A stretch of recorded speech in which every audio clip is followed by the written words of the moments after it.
Well, well, well. So the day the combine begins. And the big thing in the grand scheme of things has not even really been the combine, but it's more about the interviews that have been had at the combine. And the Cowboys are interviewing some very interesting positions that we're going to talk about today. And not only are we going to talk about that, but we're also going to talk about, Brian Schottenheimer. He's been dropping snippets all over the place. He's been kind of making the rounds. And it looks like I saw him, and what we're going to listen to is his interview on the Rich Eisen show. I listened to the one on Chat Sports, but I want to listen to the one from Rich Eisen with you guys. And, Schotty's not saying a lot of things that we didn't really know about, except for one thing about the linebacker room. But in general, it definitely seems like the Dallas Cowboys have a pretty good hold of what they're going to be doing going into the season for 2026. Let's talk Cowboys. We're about to talk facts. Yup. Man, it has been so much going on with the Cowboys. I mean, I'm liking a lot of the things I'm hearing for the future, but then I can't help but be a little bit perturbed about the drama that Stephen Jones really got stirred up and no one else. But again, let's talk about it. Welcome, Cowboy fans and Cowboy haters alike. I'm the G, and I'm the host of Let's Talk Cowboys, where we talk facts. And as you come into this live stream, please hit that like button, share, subscribe, hit that notification bell so you know the next time we post another video or go live. And yes, we are live. And if you haven't become a channel member subscriber yet, what are you waiting on? We have a lot more things coming up this year about the Cowboys. Now let's talk facts.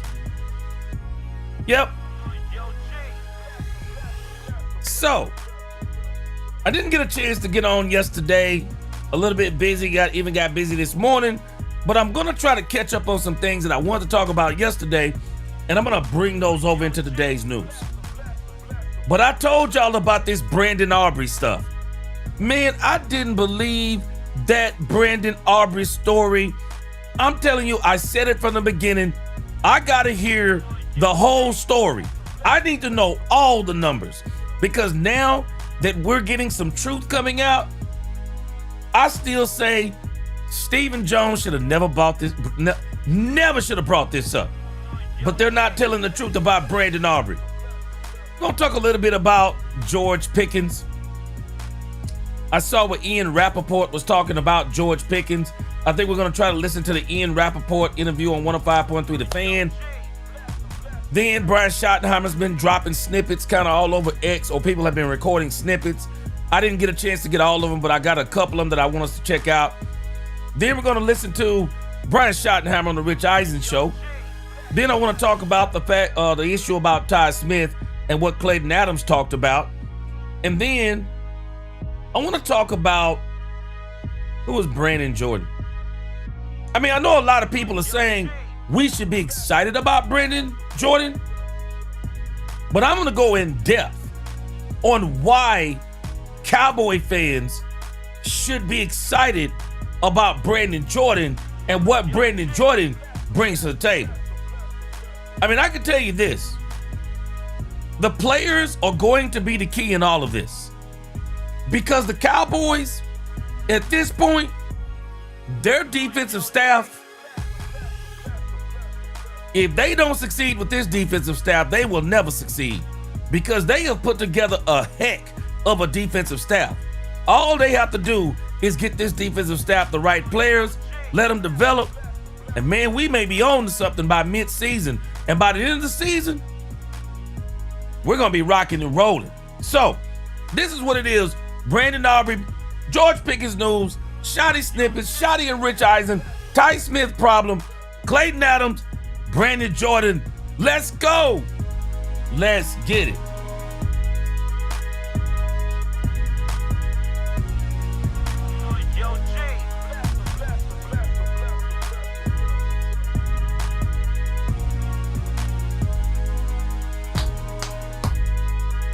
All right, let's get this quick roll call in. We're going to get this show rocking and rolling. We got a lot to talk about. All right, in the congregation today, What up, Queen? What's going on? Dominique Pittman, what's going on? Good to see you today.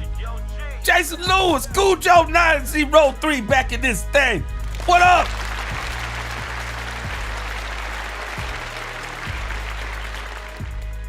Okay, Jason Lewis, I didn't get a chance to hear everything, so drop what he said and let me see if it's the same thing I heard. If not, I'm gonna try to go get it. Frank Lawrence, what's up, Frank Lawrence? Mr. Get Dirty, what up with you? Marlon Dillard, what's going on? Dolores Ennis, John Jones, he said, what up, G Money? I'm gonna tell you once again, it is a New Jack City. What's going on with you? Dolores Ennis again, what's going on with you, my sister? Mose Logan, it is the real estate vet. What's going on with you? Miss Matrix is at the podium. What up, Miss Matrix?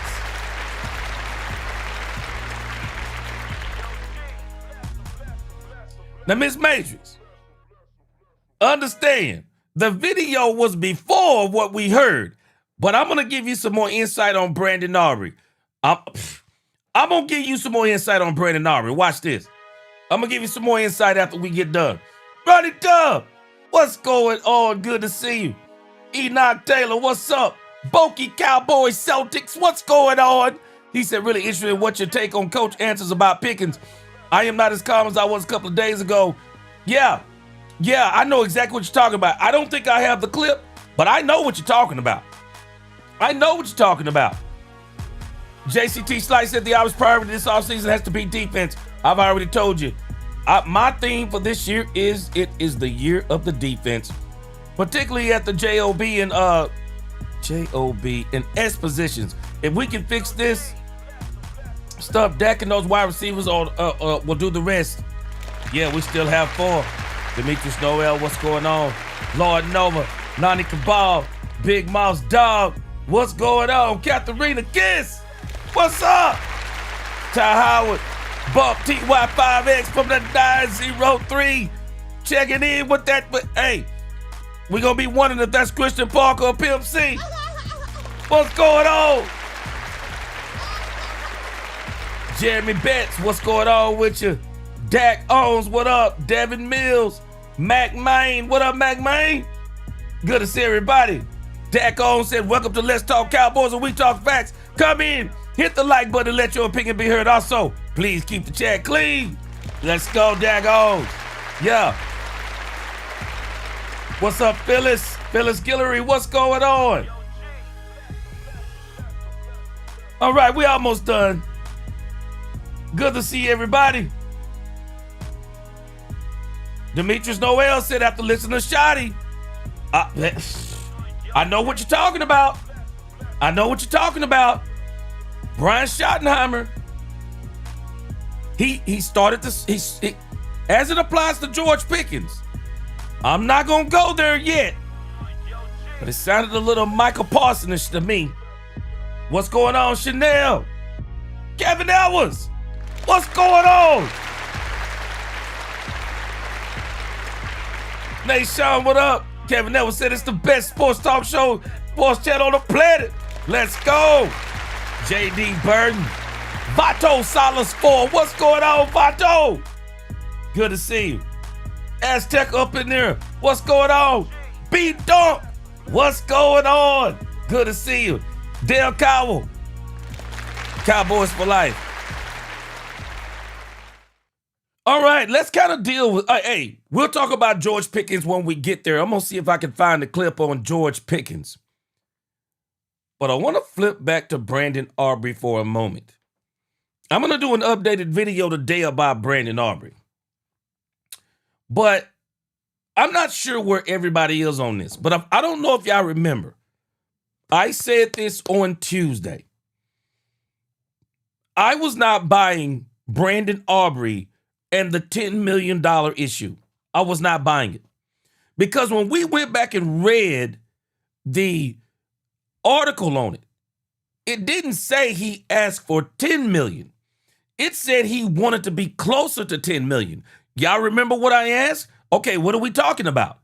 Because if we're talking about $7 million Closer to $10 million to me would be 8 or 9, because if you're at 10, you're at 10. So close to $10 million would either be $8 or $9 million.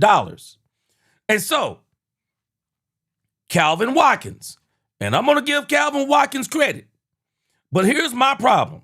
I don't even have a problem per se with Calvin Watkins on this. Calvin Watkins came back today. Calvin Watkins apologized. I don't know if y'all saw this on X. Calvin Watkins apologized and said that he made a mistake on the Brandon Aubrey thing. I appreciate what Calvin Watkins did. But let me tell you, what did I tell y'all about this stuff? It don't matter if you're telling the truth or not.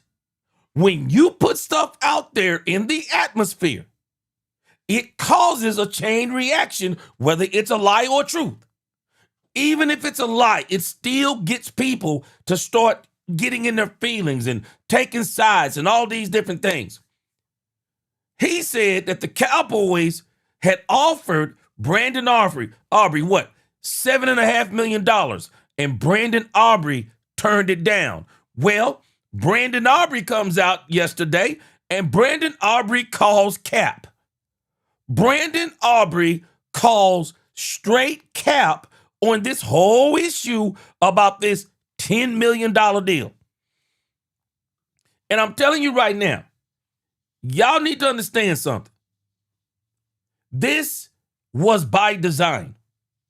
This was by design. Because understand this.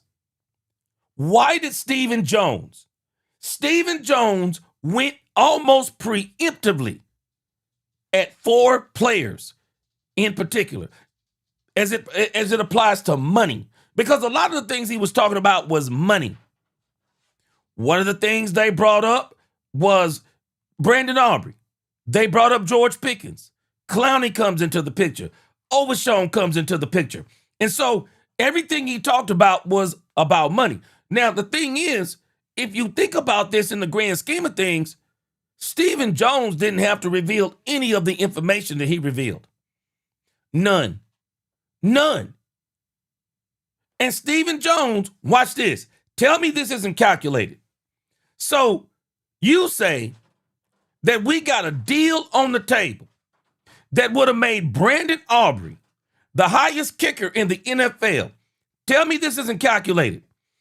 Calvin Watkins comes down the pike and says the Cowboys offered Brandon Aubrey $7.5 million. Then it leaks that he would have been the highest paid kicker. Why do you think all this is? Why do you think all this is? Because somebody is trying to negotiate with Brandon Aubrey in the court of public opinion, trying to get fan base in an uproar, media in an uproar, and then everybody doing exactly what they're doing now, saying, if Brandon Aubrey want $10 million, he crazy. I don't believe he was asking for $10 million. I said it then, I'm saying it now. I don't believe he was asking for $10 million. I don't believe it. Do I believe he might have been asking for $8 million? Yep. I could believe it. I could believe Brandon Aubrey would be asking for $8 million. But the problem is we get too caught up in the front number. Stop getting caught up in the front number. Stop getting caught up in the front number, the yearly amount. Don't get caught up in that, because that's not how these contracts are constructed. These contracts are constructed in a manner of, okay, let's just say for the sake of argument, the Cowboys agree to pay Brandon Aubrey $8 million a season. Watch this. Let's just even say we're going to pay him $10 million a season. That's the front end number. Don't pay attention to the front end number. The number you need to be paying attention to is the guaranteed money. Because if the Cowboys say we're going to pay you $10 million per season, but the contract is a $21 million guaranteed deal, and the deal, let's say it's a 4-year deal.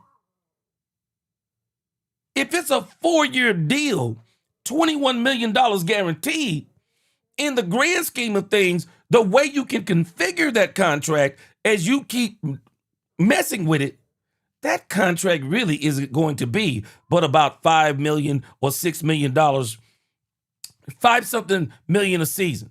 But let's say you said 3 years. You're going to give him 3 years guaranteed $21 million, 4 years, $21 million. That is still about a $7 million contract.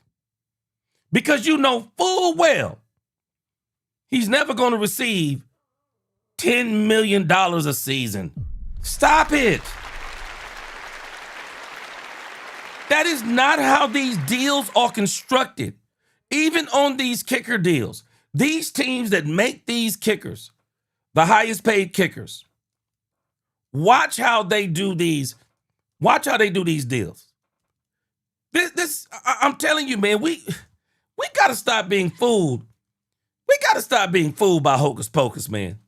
This is just game.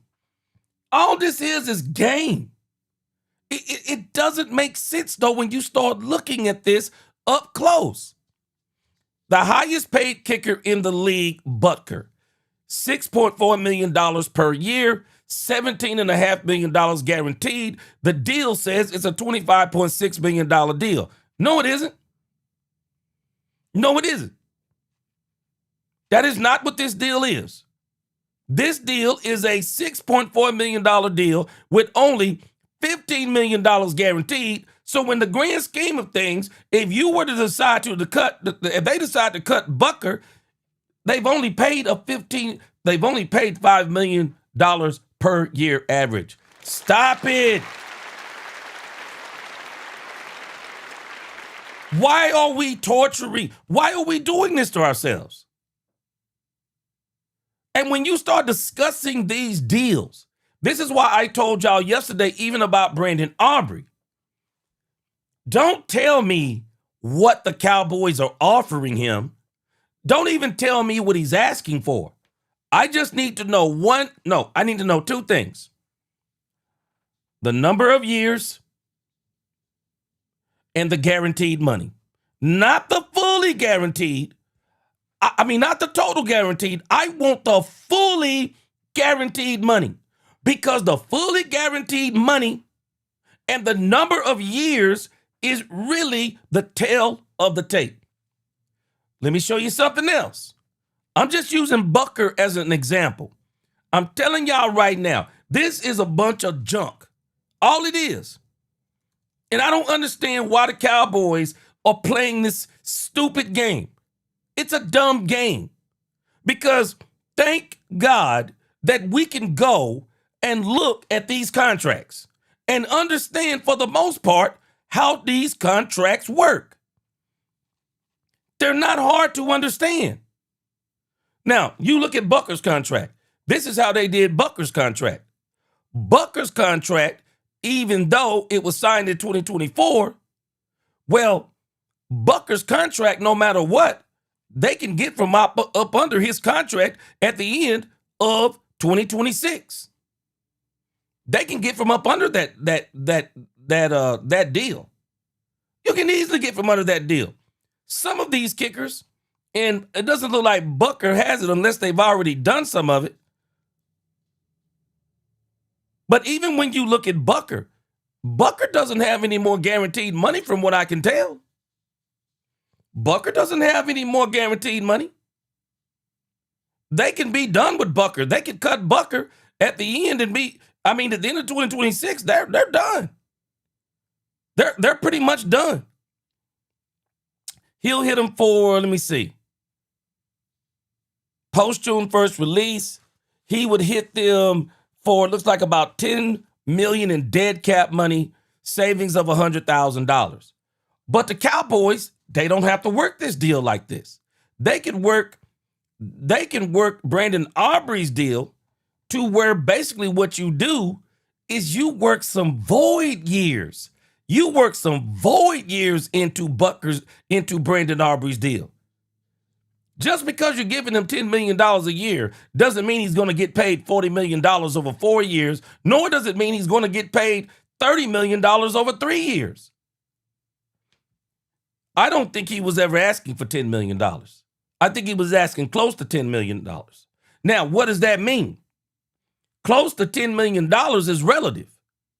Is that $8 million? Because I can tell you this, Calvin Watkins came back and corrected himself, and it sounds like the Cowboys were not even offering him $7.5 million. Well, he said that was the fact that they didn't even offer him $7.5 million, that what they offered him was a little bit under $7 million. So what the Cowboys basically tried to do with Brandon Aubrey is, rather than paying him, and I told y'all this the other day, rather than paying Brandon Aubrey, I can tell you exactly what the Cowboys tried to do. They tried to give him 6.5. They probably tried to give him 6.9. And they tried to give him, maybe in guarantees, $18.5 million, fully guaranteed. They probably said $16 million. And then they probably worked some void years in that contract. And of course, they were going to say no. Of course, they were going to say no.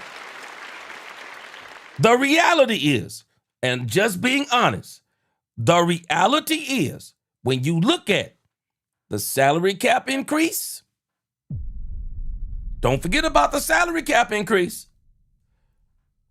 With the salary cap increase, and with Brandon Aubrey being one of the best kickers out there, if you're telling me that Bucker got $6.4 million back when he signed this deal, there is no way any of us would think or should be thinking that Brandon Aubrey would come back and sign a $6.5 million deal, because yesterday's money isn't today's money. And so in today's money, in actuality, Brandon Aubrey probably should be right at around $8 million. Brandon Aubrey should be right at about $8 million.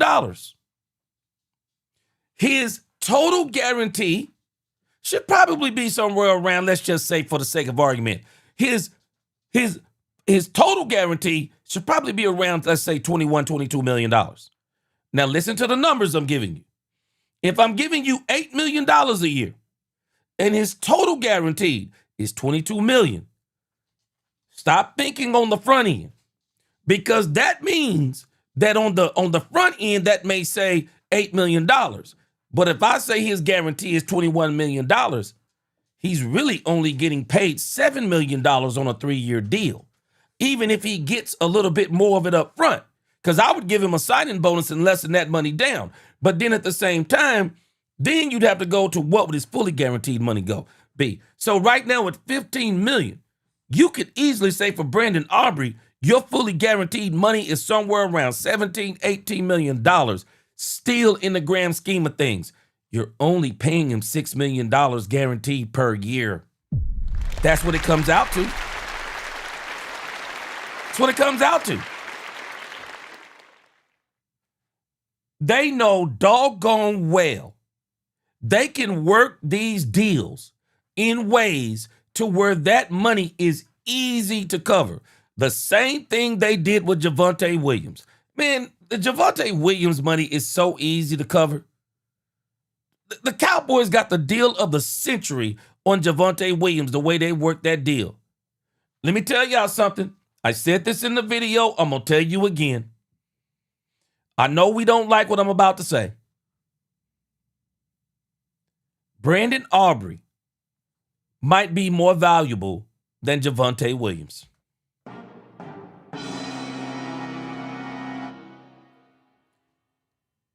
Brandon Aubrey scores an alarming amount of points. And the reason why he scores an alarming amount of points, because if we're saying that having one of the best kickers in the league is not important to us, then that's going to put more pressure on the offense, and they're going to have to start converting more of those drives into touchdowns rather than field goals.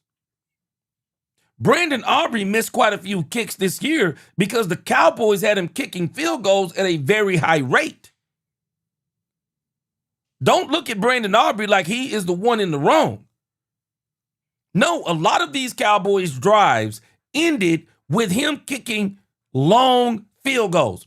Y'all might not remember what I kept saying during the season. I kept saying during the season, all I want Brandon Aubrey kicking is extra points. And that didn't happen.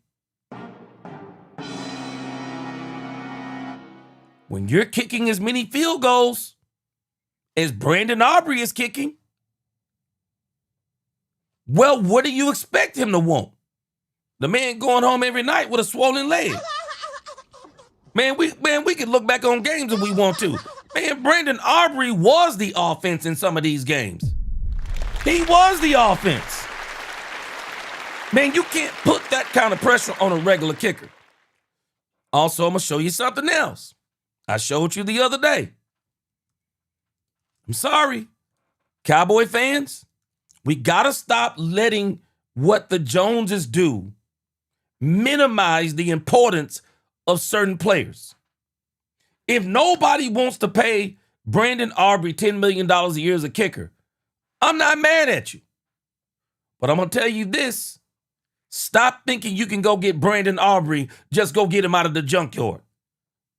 Man, I hate when people devalue a player of Brandon Aubrey's ilk. If you don't want to pay him, don't pay him $10 million. But don't say you didn't pay him $10 million because he's not worth it, or you could go find it in another kicker. Kickers grow on trees. No, they don't. These are lies. And I'm going to show you how I know what I'm talking about. These are lies. Two things can be true. You don't want to pay Brandon Aubrey $8, $9, $10 million. That don't mean he's not worth it. That don't mean he's not worth it. Let me show you something.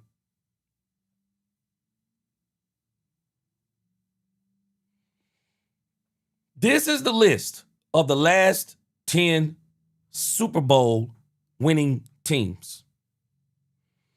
And what I want you to pay attention to in particular, it's the last 3 years. 2023, Chiefs. 24, Chiefs. 25, Chiefs. 26, Seattle Seahawks. Y'all want to know what they all have in common? I showed y'all this the other day. I'm going to show you again. You want to know what they all have in common?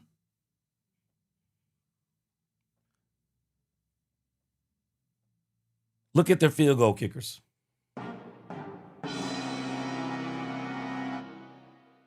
Philadelphia Eagles, they've been to 2 of the last 5 Super Bowls. Their kicker, second highest paid.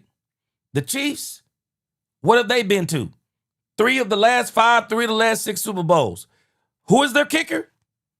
Highest paid kicker in the league.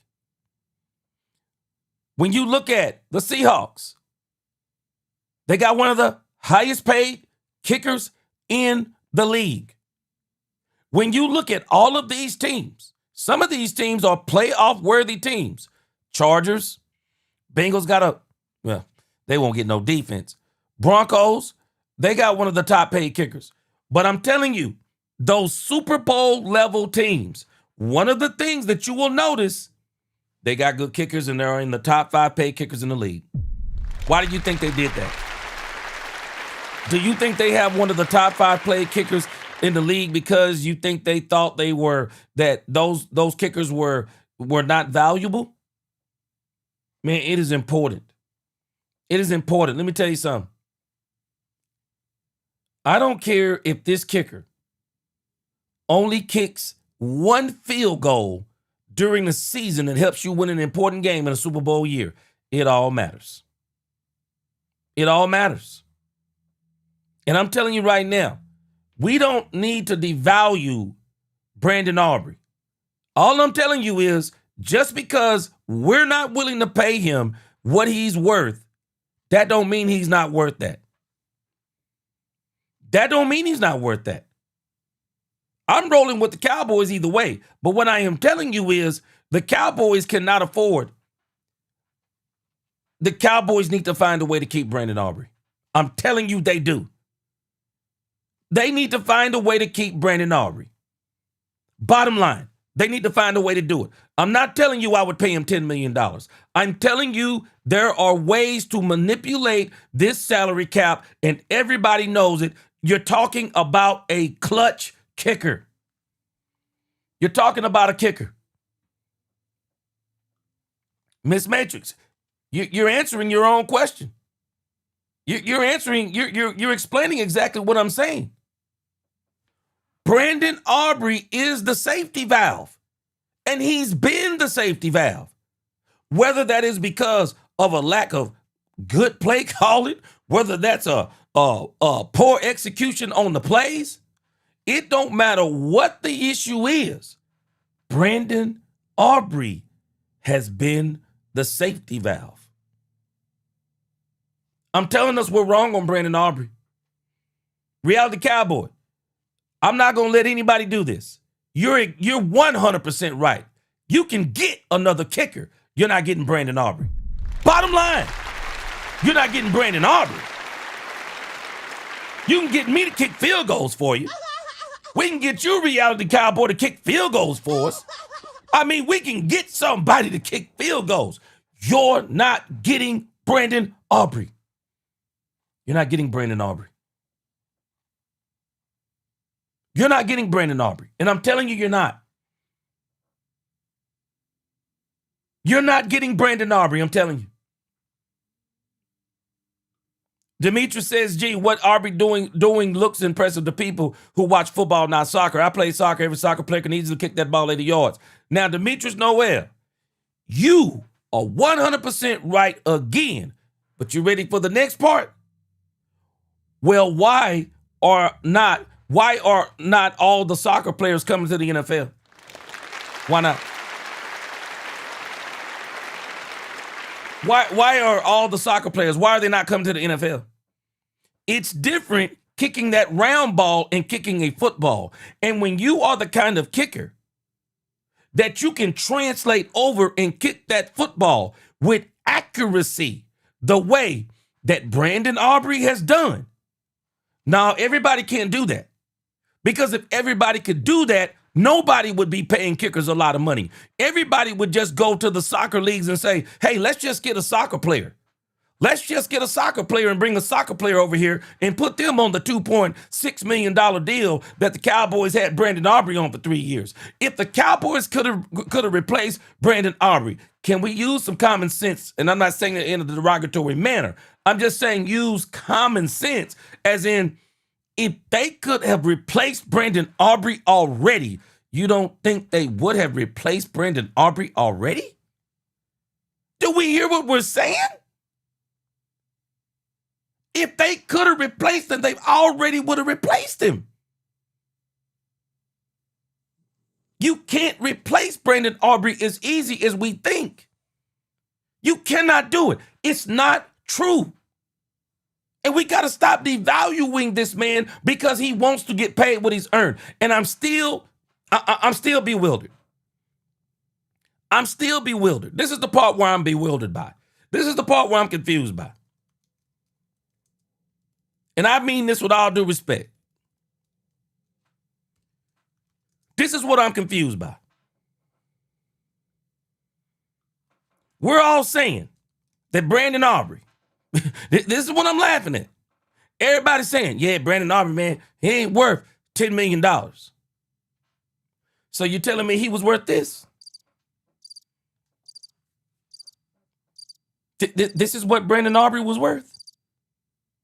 You telling me, see, this is where I start getting a little perturbed about these kinds of discussions. Nobody was crying that Brandon Aubrey was worth more than 3 years, $2.6 million. No one's coming to Brandon Aubrey's defense. Nobody is saying that Brandon Aubrey, $750,000 in 1 year. So, you know what's funny? We'll say, well, that's the contract that he signed. That may be the contract that he signed, but did he outplay the contract? Did Brandon Aubrey outplay the contract in 2024? Did he outplay the contract in 2025? Was he worth that? This is amazing to me. This is amazing to me. I didn't see Stephen Jones and Jerry Jones rushing to try to give him what he had actually earned. No, yeah, last year they came to him with a deal, probably at 6.6, 6.7. It's obvious that deal didn't eclipse $7 million. Yesterday's money isn't today's money. Brandon Aubrey and his crew is saying, no, you better be talking about $8 million. We got to meet somewhere in the middle. You trying to come in 6-something, we want to be closer to 10. So let's get it 8. I'll be honest with you, I'd pay Brandon Aubrey $8 million a season.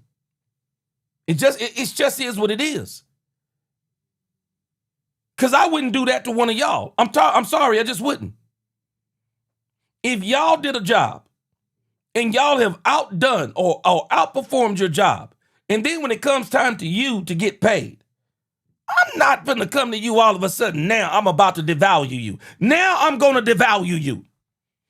Well, you know what? It's cool that you kicked below market value, even though you have been one of the top 5 kickers in the league over the last 3 years. And we were content at paying you below what you were worth. But now when it comes down to the nitty gritty, and it's time for you to get what you earned, now we're going to say, oh, man, we can get a kicker anywhere. What? Oh, he's just a kicker. What? Come on, man. That kind of be, 2 things can be true. Hey, if you don't want to pay Brandon Aubrey $10 million, I understand it. But to say he's not worth it, somebody's going to be willing to pay Brandon Aubrey. I got a strange feeling somebody's going to be willing to pay him.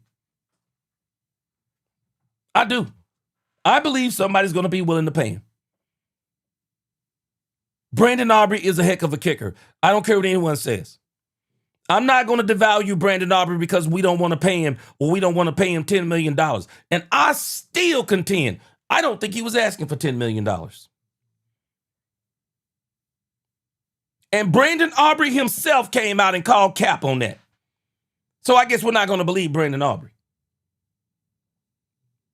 Even though Calvin Watkins came out and even said what he reported was a flat-out lie. So we're still not going to give Brandon Aubrey the credit of saying it was cap when they said he asked for $10 million. The Cowboys haven't even hit the fictional number that Calvin Watkins has talked about. They haven't even hit that fictional number of 7.5. I'm just telling you, Brandon Aubrey is probably worth about $8 million. He's probably worth about $8 million a season. Bottom line, I'm just telling you. And I just think it's disingenuous when we start saying stuff like, he's not just a kicker. He's not just any kicker. He's not. Because last time I checked, not just any kicker, even the best guys we're watching in the league, they're not kicking field goals on a regular basis farther than Brandon Aubrey. Come on, he is not just a regular kicker. And not just any soccer player. I've known some professional soccer players, and they don't translate over to kicking a football. Brandon Aubrey, whether we accept it or not, Brandon Aubrey is actually an exceptional talent. I'm sorry, I'm just going to give the man his credit. He's an exceptional talent. And what he has done, people don't understand how incredible what he has done is. Because if it was easy, every soccer player would be doing it, coming to the NFL, booting the ball for about $5 million a year. It's just not true. It's not true. You don't have to want to pay him $10 million a year. I understand where you're coming from on that. But I still contend I don't think he asked for $10 million a year. And the thing that is that should be saddening to all of us is that story is put out there for a reason. This is drama caused not by Brandon Aubrey. Why would Brandon Aubrey's crew put out there he want $10 million? Or the Cowboys made him an offer to make him the highest paid player? Who do we think did this? Who's Calvin Watkins' source? That could only come from either the Cowboys or Brandon Aubrey's crew. And the reason why I know this is that Calvin Watkins went back and corrected himself with the correct number. How does Calvin Watkins correct himself with the correct number unless somebody from either Brandon Aubrey's crew or somebody from the Cowboys crew told him? And I don't see where this would be beneficial to Brandon Aubrey. Two things can be true. We don't have to want to pay Brandon Aubrey $8 million. We don't. We don't have to want to pay him $8 million. $10 million. I'm not mad at anybody if they don't want to pay him $8, $9, or $10 million. That is your prerogative, and I can understand it. But what I can't do is I can't get down when people start talking about he's just a kicker. No, he's not. No, he's not. No, Brandon Aubrey isn't just a kicker. And everybody in this league will tell you that, other than somebody in Dallas who don't want to pay Brandon Aubrey $10 million. I'm telling you, there are not a lot of people that will tell you that Brandon Aubrey is just a kicker. And I'm sorry, Brandon Aubrey is not the one who brought this drama out. Stephen Jones is the one who brought this drama out. Stephen Jones could have easily said, yeah, we haven't been able to come, we haven't got to a decision yet on Brandon Aubrey. We're still working. Okay, Stephen. Oh, we appreciate that. No, not Stephen. Oh, we're still on the journey. Still on the journey. We've been talking to him since last year. And then just almost right on time. Then it comes out. And the Cowboys have offered him $7.5 million. What? And it's being said that he actually wants $10 million. Let me tell you something. As a student of the Bible, I know one thing to be true. There are no coincidences. There are no coincidences.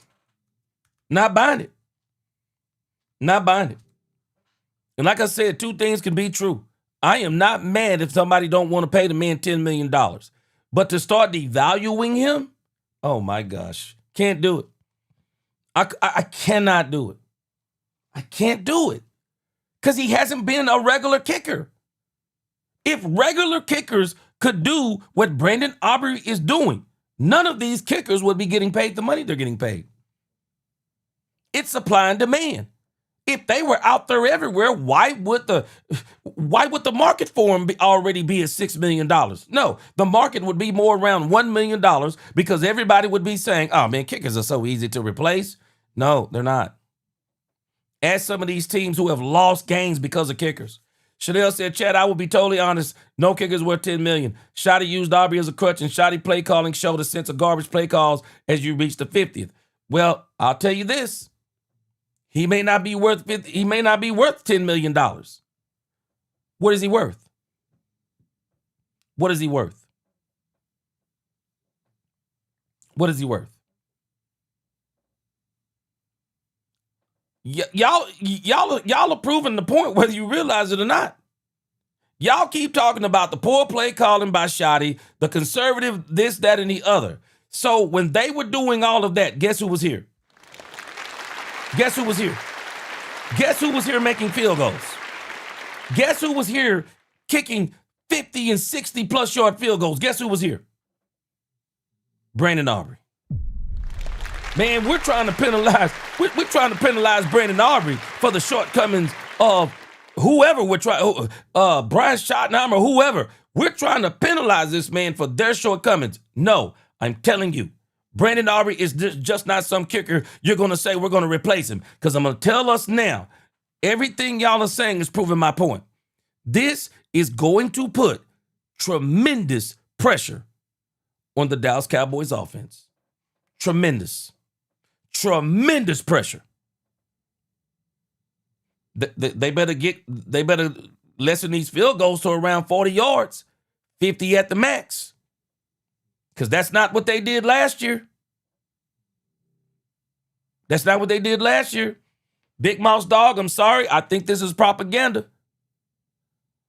I don't think he's asking for 10. And I'm telling you, and you already heard what I read yesterday. They said he wanted close to 10. who said he even wanted 9. Can I translate what's really being said? He didn't want 6.8. That's what's being said. That's what's being said. He didn't want 6.8. It's that simple. He didn't want 6.8. He didn't want 6.9. He didn't want 7.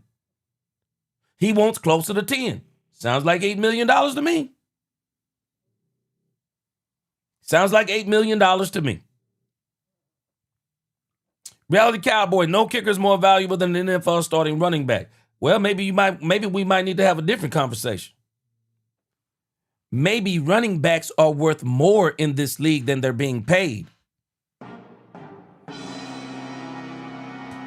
Have we ever thought about that answer? Maybe it's not the fact that a kicker isn't worth $8 million. Maybe it's the fact that a running back of Javonte Williams' ilk is worth more than $8 million.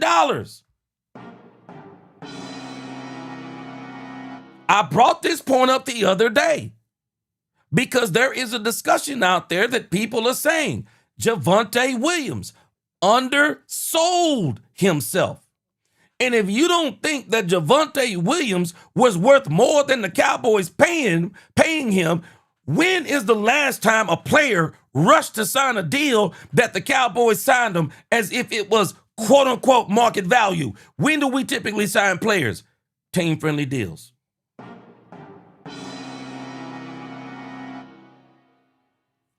Jake Ferguson, team-friendly deal. Ty Smith, team-friendly deal. Also Diggy Zua, team-friendly deal. DeRon Bland, team-friendly deal. Do we not see a trend? Do we see a trend? DeMarcus Lawrence is gone. Why? Didn't want to give him a team-friendly deal. CeeDee Lamb, why did he get his money? Didn't want to give him a team-friendly deal. Rain Dakota Prescott, why is he still here? Didn't want to give him a team-friendly deal. What happened with those deals? They all took longer to do. When someone signs a deal that quick, and a lot of people have been saying this about Javonte Williams, they've been having these conversations. They're saying that Javonte Williams undersold himself. So maybe it's not the fact that a kicker is worth more than a running back. This league does not value running backs. That's why a running back like Bijan Robinson should probably be making about $20 million a year. He's probably going to have a hard time getting it. Why? Because of the devaluing of the running back position. Just because Javonte Williams took a team-friendly deal, Brandon Aubrey doesn't mean Brandon Aubrey shouldn't make the same as him or more. Brandon Aubrey has scored a lot of points for the Cowboys. Bottom line, and we can give me any reason we want to about why he's gotten so many field goals. So, can anybody tell me going forward? Can anybody tell me going forward that if we don't re-sign Brandon Aubrey and we go get a kicker off the kicker tree, because everybody seems to think kickers don't mean anything and we're too dependent upon Brandon Aubrey and all these different things and he ain't worth this and he ain't worth that. So now you got to tell me, now are you positive that once you don't extend Brandon Aubrey, so now are you sure that you're going to convert more of those third downs and those field goal situations? Or are you telling me you're now going to be able to convert more of those to touchdowns? That's all I'm telling you. All of your points are valid about this, that, and the other. But that don't take away from who Brandon Aubrey is and who he's been. I'm telling you now, this is nothing but a trap. I'm telling y'all right now, I'd rather everybody be mad and the Cowboys pay Brandon Aubrey $8 million a season than for everybody to be mad next season and we get in a couple of close games that could mean something and we got a 60-yard field goal because we've played an extremely tough defense. Sometimes it isn't just about failure. Sometimes you're playing a show enough defense, and we come up against a show enough defense, and we got to kick a 60 and a 65 and a 64, and Brandon Aubrey isn't there. I would much rather pay for Brandon Aubrey and not need him than to not pay for Brandon Aubrey and then we need him. Isn't that why you have insurance? How many of y'all are paying a whole lot of money for insurance and you never use it on your car? How many of y'all? How many of y'all got perfect driving records and you're paying crazy money out there? You're paying crazy money on insurance and you thinking, man, I don't even need insurance. I've never had an accident. Drop that insurance, watch what happens. Drop that insurance. Go down to liability insurance on that nice car of yours. Go down to liability insurance. Watch what happens. Go out there and get in an accident. Man, you be riding around like some of these people I be seeing, riding around in a 2025 Ford Expedition XL and then got doggone duct tape and plastic over the window because somebody done knocked the window out and the whole side is all bent up and they can't pay for it because they ain't got the insurance. Let me tell you something. You would much rather have Brandon Aubrey than to test the waters and not have Brandon Aubrey. I'm not doing it. I'd rather have him. Real estate vet. Appreciate the super chat. He said soccer and football is different. He said you're wearing pads under different kind of pressure. Balls are different. Goals are higher and different. Yes, sir. Appreciate the super chat. He said pay him $10 million. They will make it back in March alone. His sales will go crazy. Man, real estate vet, I'm telling you. We gotta, this team has been moving so different, and I love it. Don't get me, I love it, and I love what they're doing. But this right here, no, I don't love what they're doing. I don't love what they're doing. Do not negotiate with Brandon Aubrey in the court of public opinion. Do not do this to this man. Do not sit here and try to get an entire fan base, because this is what's happening to Brandon Aubrey. Now you got a fan base trying to harass him and go up against him because somebody said he wants $10 million and somebody didn't even verify if he said he wanted $10 million. Stop doing it. Stop it. It's not right. We don't know what the number is, but I'll tell you this. I say he's worth $8 million.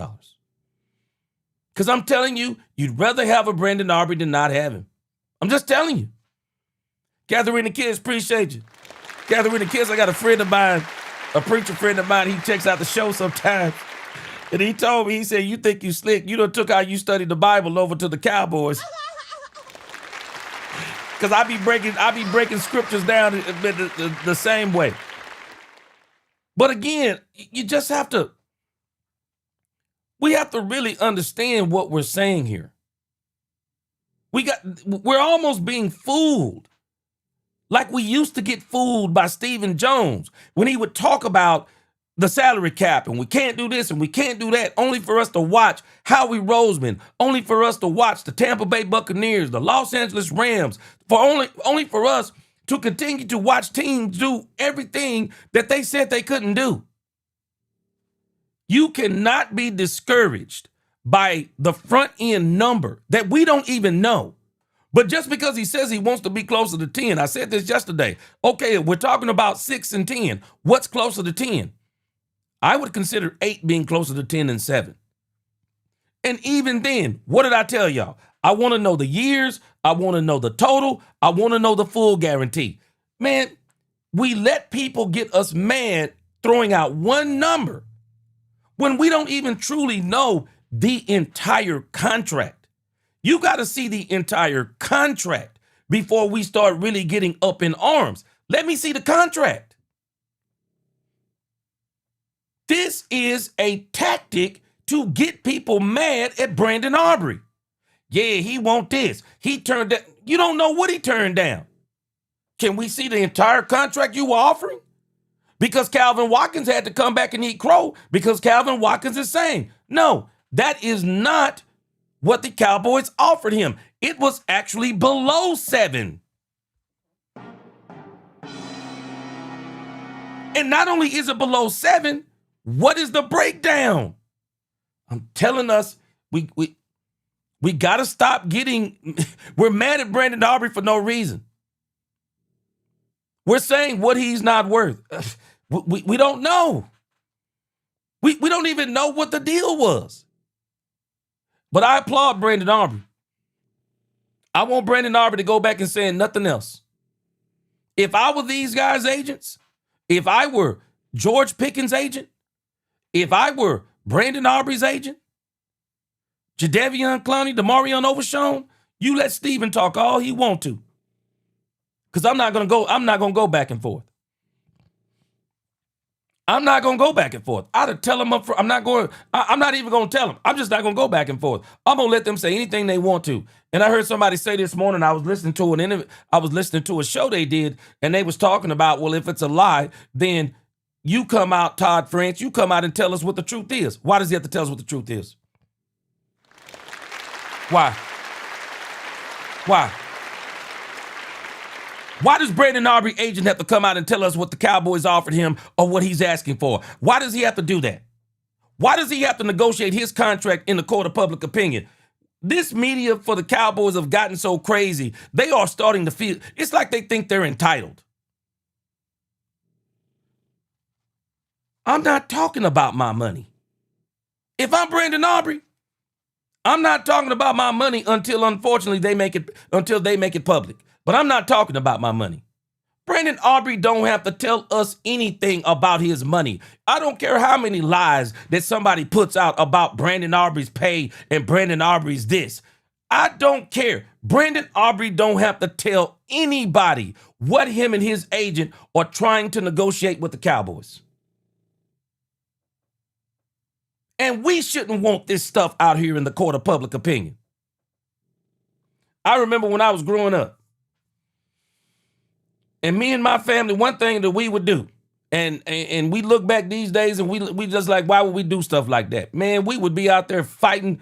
It's fighting in the front yard, fighting in the backyard, fighting in front of people at school. Man, if you won't respect the people your own family, if you won't respect your own family, why would you expect people to respect your family? Why would you do that? Why would you do that? Don't do that. Keep all of your contract. And it's funny to me. It's funny to me that Javonte Williams' contract didn't come out into the court of public opinion because he signed a team-friendly deal. It's strange to me. Strange to me. Deron Bland's didn't come out. Ty Smith didn't come out. Everybody who we got on these team-friendly deals, Ferguson didn't come out. Why? Because they're team-friendly deals, and there's no reason to try to sully their names. We got to stop this, man. If the Cowboys don't pay Brandon Aubrey, I'm not going to cry about it. Until next year, we need him and he misses it. Until we need him next year, then that same old kicker we said anybody could do, then he misses field goals. No. You need to keep Brandon Aubrey. And I don't understand this whole thought process by the Cowboys. We don't need no subtraction. No subtraction. No subtraction. Do not allow George Pickens to walk, and don't let Brandon Aubrey walk. No, don't do it. Don't do it.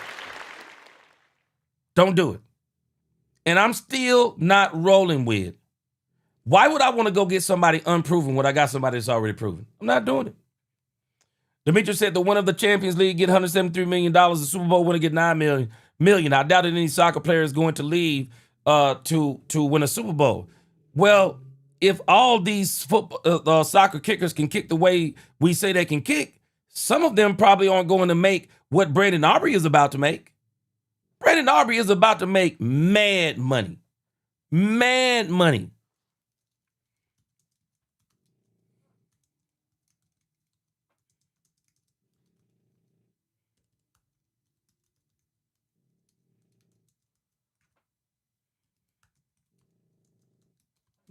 Okay, I'm very interested in this now.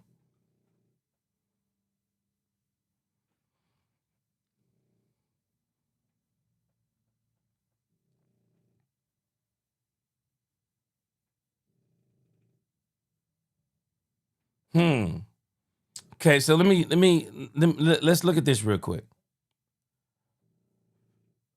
So how much does a soccer player make? Let's look at this real quick.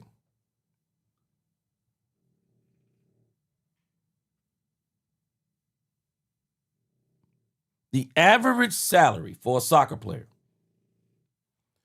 The average salary for a soccer player. Now, if you're talking global superstars like Cristiano Ronaldo, $280 million, Lionel Messi, $130 million, Kareem Benzema, $104, earn over $100 million annually, including on-field and off-field earnings. That ain't everybody, though. That ain't everybody. Premier League average salaries by position range from $3.29 million goalkeepers to over $5.3 million midfielders and forwards annually. Major League Soccer average salary $514,000. Non-designated players earning between $36,000 and $387,000. Senior minimum salaries around $84,000. Lower USA League salaries range from roughly $12,000 to $100,000, with averages in the $25,000 to $50,000 range. Now, I say all that to say, most soccer players are not global icons. And most of these soccer players, they're not making what Brandon Aubrey is about to make. They're not making what Booker is making. They're not making what Brandon Aubrey is probably going to make around $7.5 to $8 million a season. No, the average soccer player isn't making that. And every soccer player isn't average. So the great ones are making all kinds of money. They're not going to make the kind of money that Brandon Aubrey is going to make. And they're not even making the kind of money that some of these kickers make when they're top 5 kickers in the league. Because if you're a top 5 kicker in the league, man, we're just talking about their football salary. We're not talking about jersey sales. We're not talking about appearances. We're not talking about endorsement deals. No, they are not making that kind of money. They are not making that kind of money in soccer. They're not. They're not making that kind of money. Brandon Aubrey is about to break the bank, and he's going to make more money than he would have as a kicker. Man, everybody is not these superstar soccer players. Brandon Aubrey, I mean, I don't know anything about him in the soccer world, but he seems to be way more famous in football than he was in soccer. Yep, and Bass said it. This is the Joneses. This is the Joneses. Dominique said this is the Joneses. And again, the Cowboys didn't have to be out here talking about this man's money. Don't talk about this man's money in the court of public opinion. Because now, watch this. You bring bad press to yourself, your team, and to Brandon Aubrey. Why? Why do this? Why bring the negativity to this team? I'm telling us, Brandon Aubrey did not start this. Brandon Aubrey did not start this.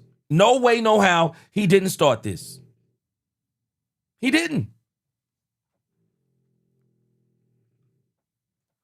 Pure Gaming Scope said, call Tucker. Somebody said that yesterday.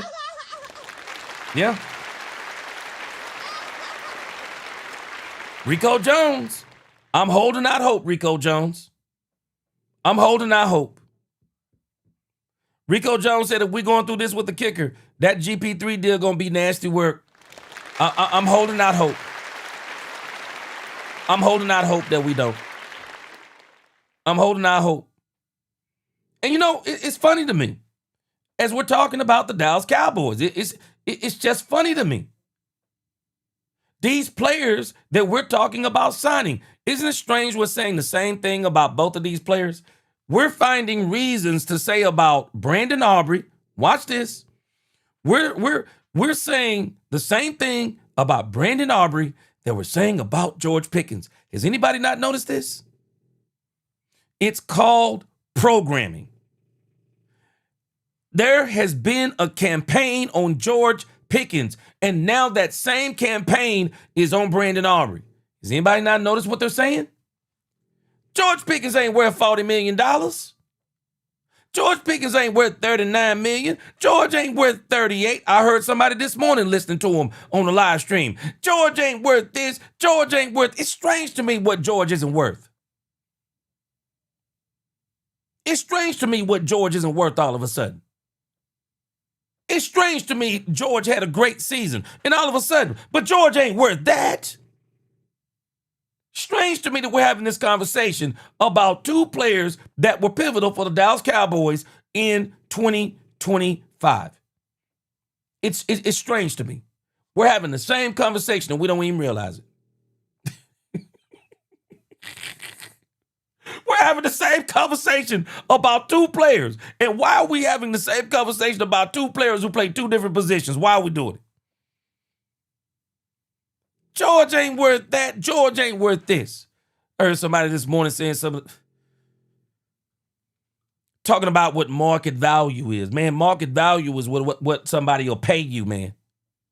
And I'm not buying when somebody says you're not worth what you think you are. I don't know who you are. You may not be worth what you think you are. I'm never going to let nobody tell me I'm not what I think I am when I see my own performance. Man, I always let somebody say, man, you bring a lot to the table. I know I'm bringing it to the table. Yeah, I know I'm bringing it to the table. I tell Christians all the time, when you know what your true ability is, when you know what your true value is, you'll never have to worry about anybody hyping you up, and you'll never have to worry about nobody under-hyping you. You'll never have to worry about the court of public opinion. If you're good, you're good. Bottom line. Just because you say I'm not don't mean that I'm not. He ain't worth this, he ain't worth that. It's amazing to me we start talking like this about a player, about players that we know we doggone need. It's crazy. It's crazy to me. We're having the same conversation about George Pickens. We're basically saying he ain't good enough either. He ain't good enough either. He ain't worth all that. Boy, this is the kind of stuff. Florence said it yesterday. Let me tell y'all something. I want to give you the collateral damage of all of this. Let me give you the collateral damage. You got to ask yourself. Every time you outplay your contract, do you really want to play for the Cowboys? I mean, we got to be careful, man. We argue with guys when they become superstars here. We do a lot of haggling with guys when they become superstars here. We really do, man. We got to be careful with that. And I don't like when I hear this conversation. Let's switch over to George Pickens. Yes! Here we go! I don't like when I hear this conversation. And Brian Schottenheimer was saying this today about Javonte Williams. And it just upsets me on a moral level. It upsets me on a moral level. Because Brandon Aubrey thinks he's worth, based on his performance, because he thinks he's worth $8 million. That does not mean because he doesn't want to take what the Cowboys are offering. That doesn't mean he doesn't want to be here. It is so disingenuous to me when I hear these guys saying, yeah, man, Javonte Williams signed because he wanted to be a Dallas Cowboy. What was the market value on Javonte Williams? What was the market value? What was it? What was the market value? It's amazing to me, whenever they sign team-friendly deals, they want to be Dallas Cowboys. I'm sorry. That's disingenuous. That's disingenuous. That's disingenuous. Let me tell you something. As crazy as I believe Micah Parsons is, I believe Micah Parsons still want to be a Dallas Cowboy.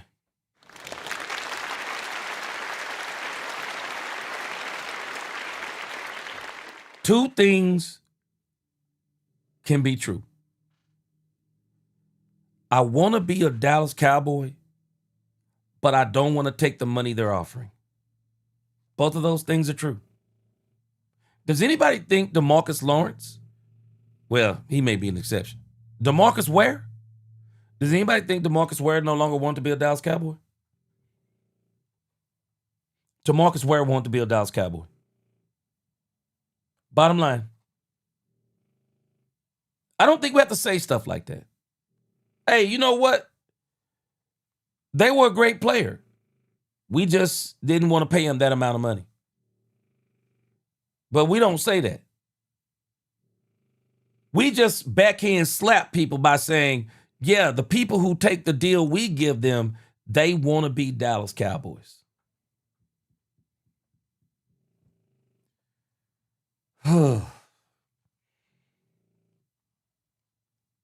Just can't stand when we do stuff like this. I'm sorry, and just forgive me. I just think the Dallas Cowboys are more classy than this. I do. I just think we're more classy than this.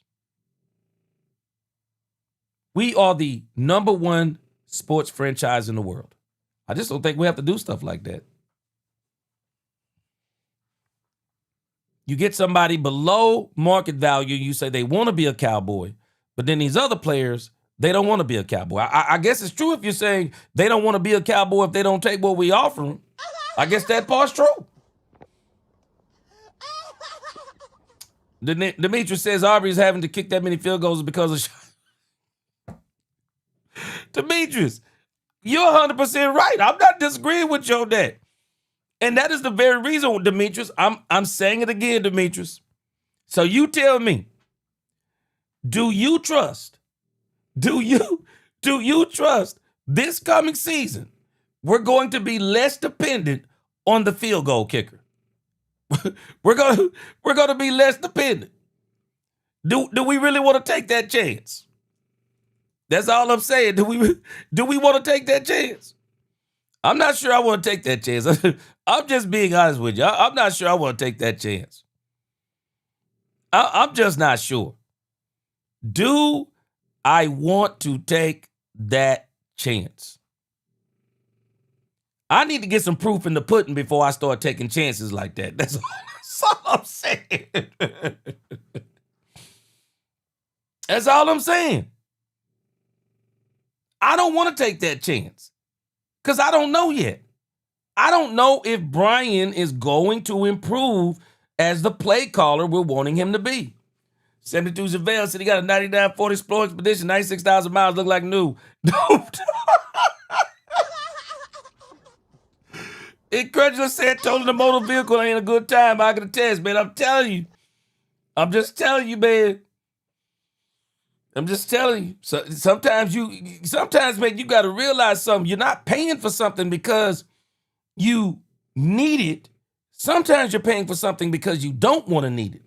And that's why some of these teams, these Super Bowl teams, they're paying the money for those kickers. And that's why they're Super Bowl teams. That's exactly why they're Super Bowl teams. Because at some point or another in those Super Bowl runs, those kickers made some kicks that made the difference. CGW said, Mr. G, we have a tough schedule this upcoming season. You're making a great point. With a second place schedule once again, NFC West, AFC South, Ravens and Packers, games that we could lose if we don't get better now. And I think you're saying something. Those are probably going to be close games. Yeah.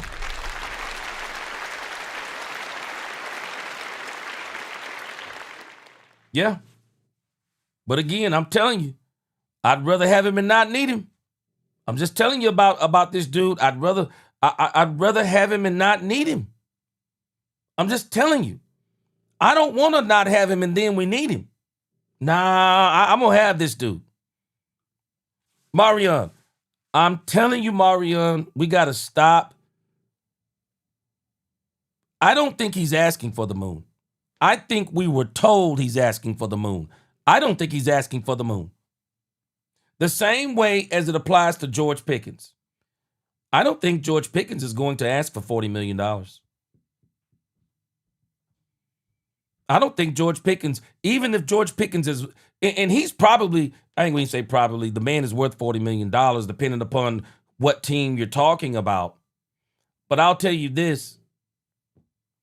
I don't think GP is going to ask for $40 million. I don't. I really don't think he's going to ask for $40 million. I don't. Big Mouse Dog said, facts, G, we do get upset, but I think because we want to win. There it is. Yeah, we want to win. And somebody plays on that, Big Mouse Dog. People play on that, and they start throwing these bones out there, and we don't even verify if it's true. We ran with what Calvin Watkins said. Only for the day Calvin Watkins come back, and now we're like, okay, wait a minute. So Calvin Watkins, what he said, not true.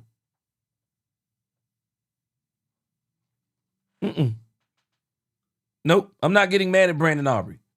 And the reason why I'm not getting mad at Brandon Aubrey is because I don't even know what the whole deal is. Somebody threw out one number and everybody went crazy. Brandon Aubrey called cap on that, and I'm going to believe him. I don't think he asked for $10 million. I don't think he asked for $10 million. Incredulous said $8 million is reasonable. Agreed. I think it's going to be $8 million. Because that's probably what the contract is worth. And I say you'd rather have Brandon than not have him. Rose said give him 8.5. I say you'd rather have him than not have him. And again, understand this. Even if you get him for $8 million a year, I got a strange feeling the guaranteed money is not going to be $24 million. The fully guaranteed number will not be $24 million. It'll probably be about $20 million, which is probably about right. And if you get that into 3 years, in the grand scheme of things, it's not going to be 24. It's not going to be an $8 million clip. It's not. K. Choice said they offered him the money at the start of last year. It sounds like they said they offered him the money at the end of last year. I don't think they said at the beginning. But I'll double check. But I don't think they said at the beginning. They said at the end.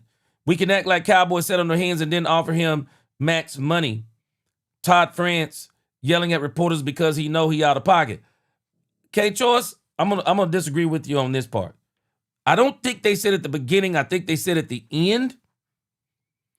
But whatever the case may be, again, so what are we saying?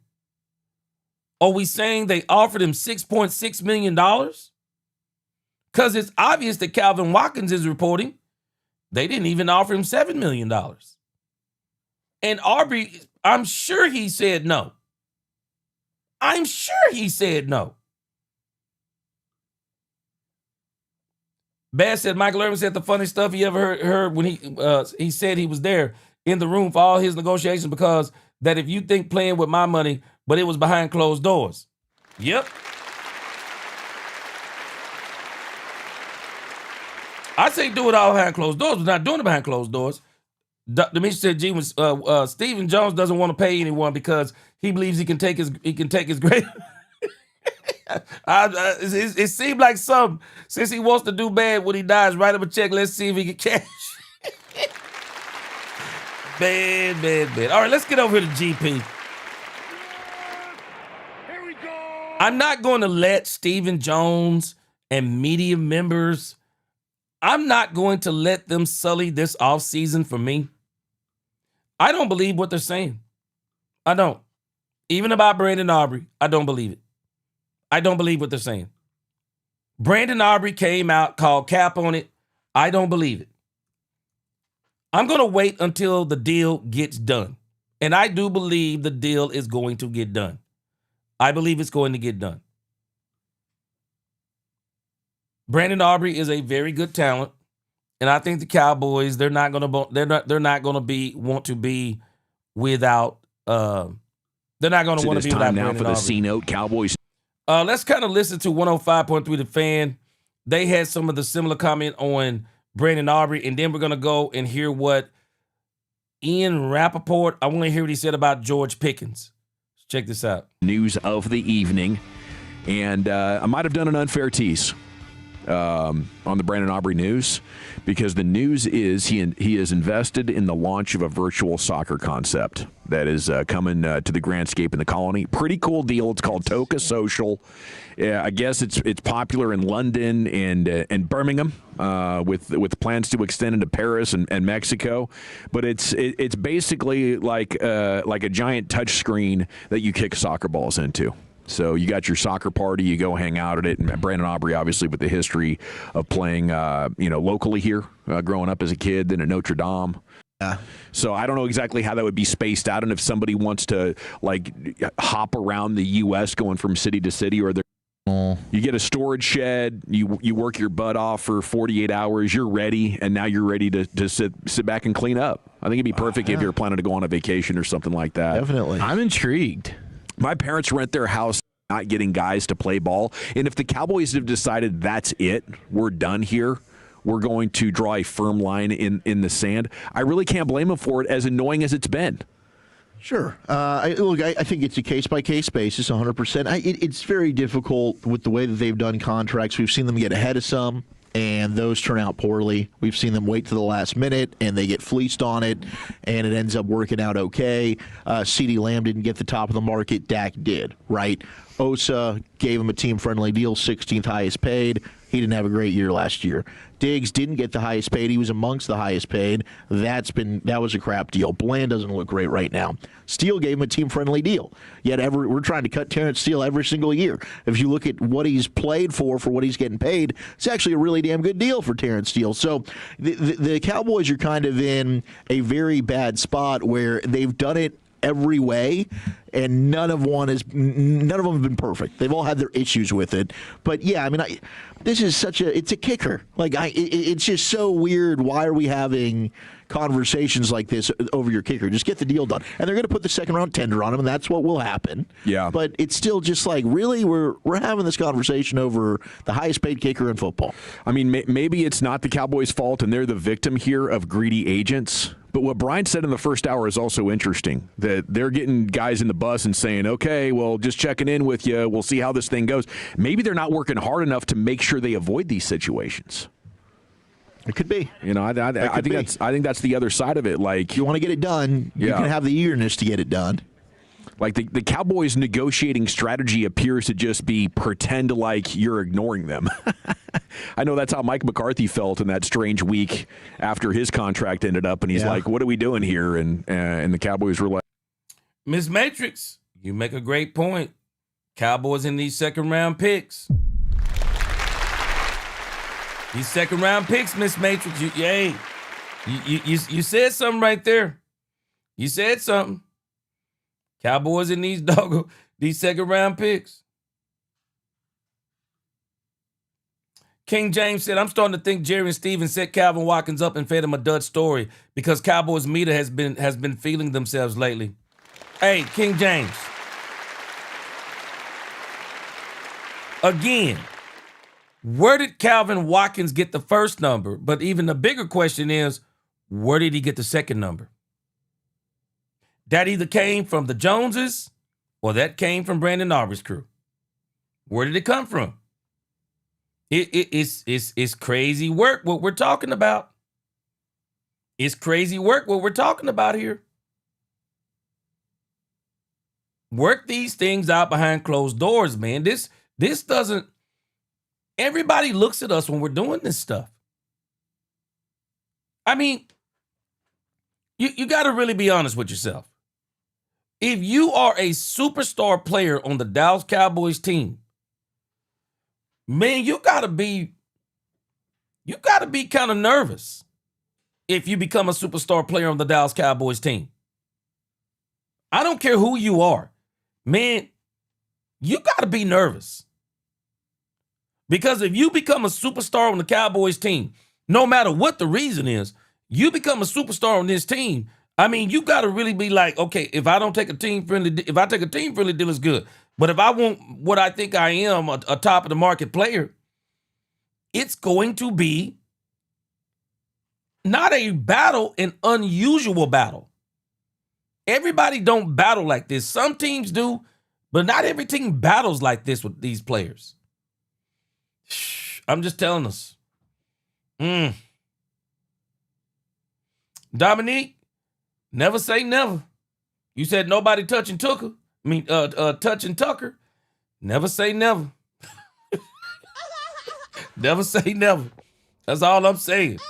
Never say never. But again, you got to be concerned. I mean, you got to be really concerned. If you become a superstar in Dallas, got to be concerned, especially if you love living here and you want to play here. Got to be concerned. I want us to get away from this kind of stuff. I really do.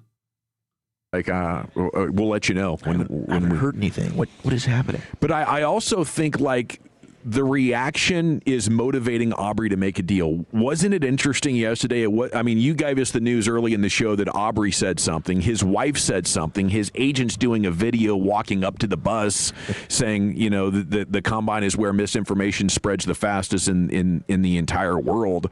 I think maybe they got rattled. And if that's the case and the Cowboys are pushing back, like, that's fine. If you don't want to play ball with us, then maybe you'll find yourself on another team. And I don't think the Aubreys liked that. And I think they probably had a conversation with their agent, like, don't let them go. So if I'm the Cowboys, I'm feeling like we might have him on the run a little bit. And I wouldn't be surprised if he's willing to capitulate fairly soon. Well, look, Calvin.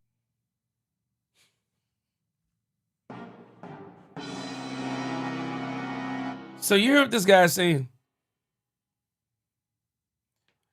Is this not what I said the Cowboys were doing?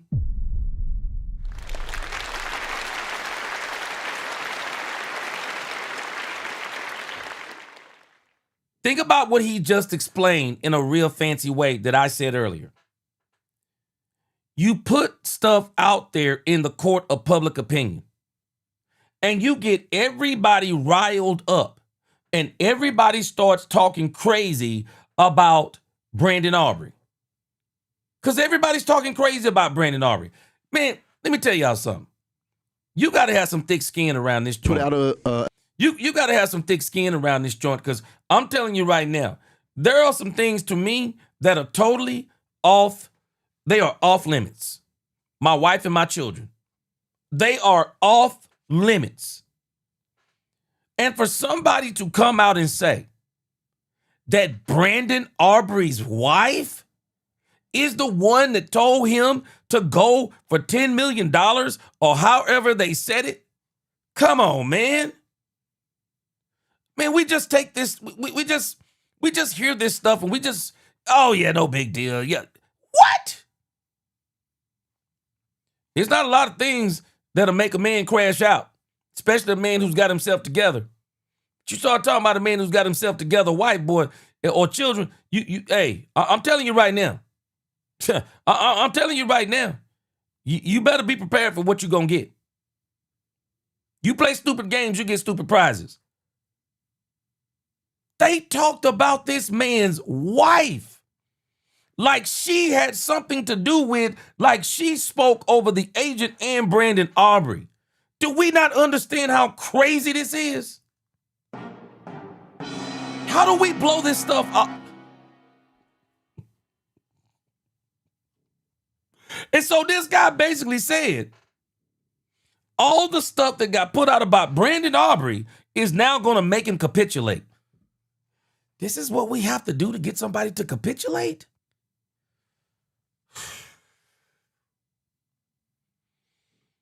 I'm sorry, guys, but this is nasty work to me. This is nasty work to me. I don't see how anybody could be proud of this kind of conversation. So this is the negotiating tactic now. This is it. That Brandon Aubrey, we're going to attack his wife and say what she said and make this man have to come out, provoke Brandon Aubrey, because we can't really provoke him. So we provoke this man by saying that his wife said.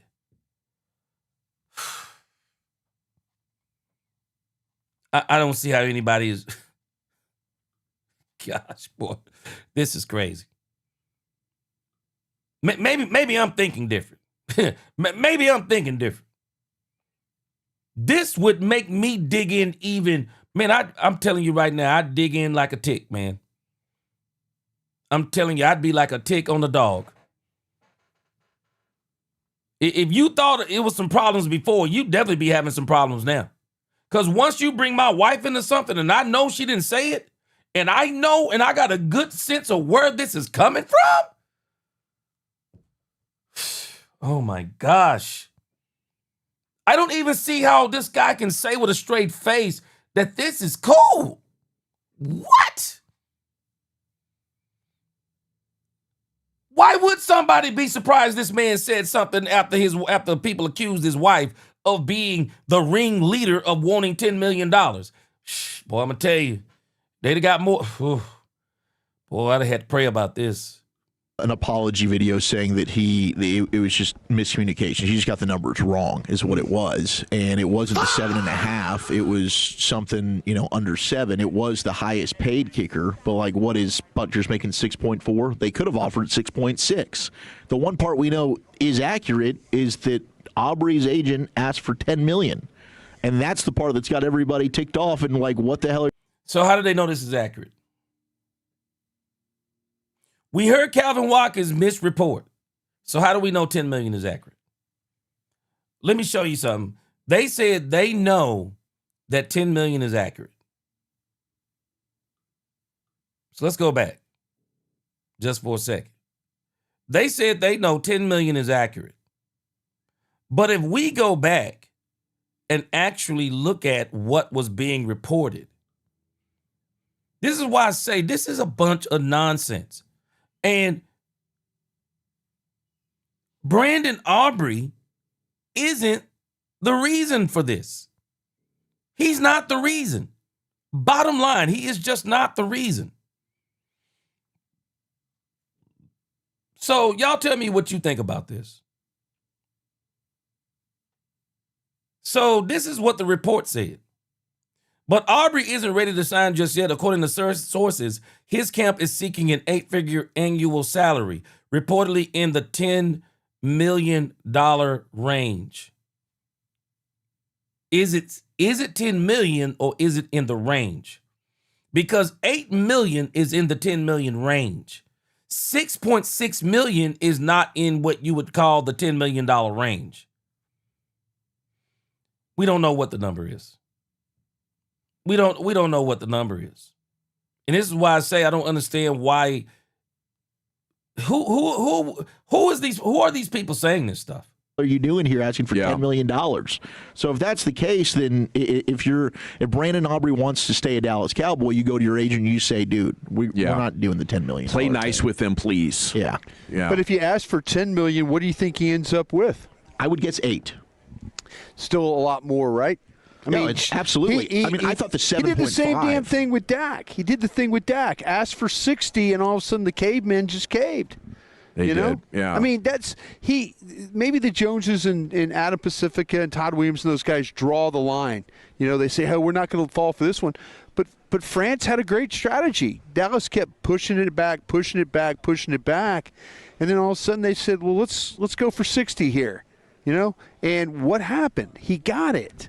So if you ask for 10 and you end up with 8, it's still better than the 6.5 that maybe Dallas offered here initially. No, it is for sure. But I do play for the tender. Go see if Dallas will give you 8. If Dallas puts a second round tender and it's 5.8 or whatever that number is, then you'll know what really Dallas thinks about it. That's the report, is that they're going to do that. Yeah. The second round tender today. The second round one? Second round tender. Yep. Okay. Yeah, because that leverages him to have to maybe take 5.8.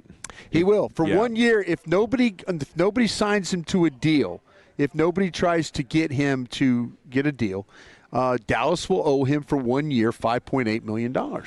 Yeah, if you have like a 3-year, $20 million offer on the table that averages like $6.6 million right now, let's just throw that out in general, and you're Brandon Aubrey and you're like, I don't want that. And you're the Cowboys and you say, okay, how about 5.8 for 1 year? No long-term security. I certainly hope you go out and kick the hell out of that ball. Let's tell you a story about Dan Bailey here, who was at the peak of his game and then all of a sudden had a back issue, and he saw his career earnings dwindle pretty significantly after that. Let's talk to you about Greg Zuerlein, who was kind of you before you, and he was kicking the hell out of the ball. Well, he got some weird yips or started striking the ball weird, and it started looking like a golf slice out here at AT&T Stadium. So Brett Maher loses all his confidence, can't make up an extra point. Yeah, Marowich was crazy. There's long history. If you want to bet on yourself and take 5.8, that's great. But we have 3 at 6.6 a year right now that can, provide you all of the long-term security. And if the Cowboys are negotiating it like that, then I think they're on the right path. Let's talk about a couple of positions. Wow. All I'm telling you is, man, I just wouldn't want to be a franchise that negotiates deals like that. I just wouldn't want to be a franchise that negotiates deals like that, because I'm just telling you, man, I just don't think that makes other people want to be a superstar for you. I mean, you come here and you really fall in love with this place, and then you know your deal is coming, but you also know that this is what you're going to be dealing with. Man, I'm just telling us, man, I don't think we're quite comprehending what's happening here. The Cowboys have a great opportunity, and I think they've been doing a great job so far. They have an opportunity here. The Brandon Aubrey and the George Pickens extensions, these are the 2 extensions that you can stop. You can stop this generational curse of arguing with superstars, and every offseason it's a problem with a superstar's contract. Man, you can easily deter this stuff in the way you negotiate these 2 deals. And I still say the Brandon Aubrey and George Pickens deal, man, the Cowboys have handled this. And I don't know if it's the Cowboys as much as it is even the people around the Cowboys per se. Just handling this awful.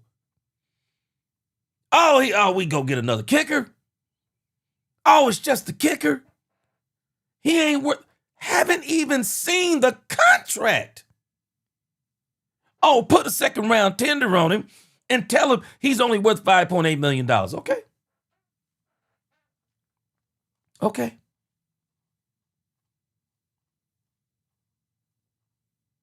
That's just not the way you should be dealing with people.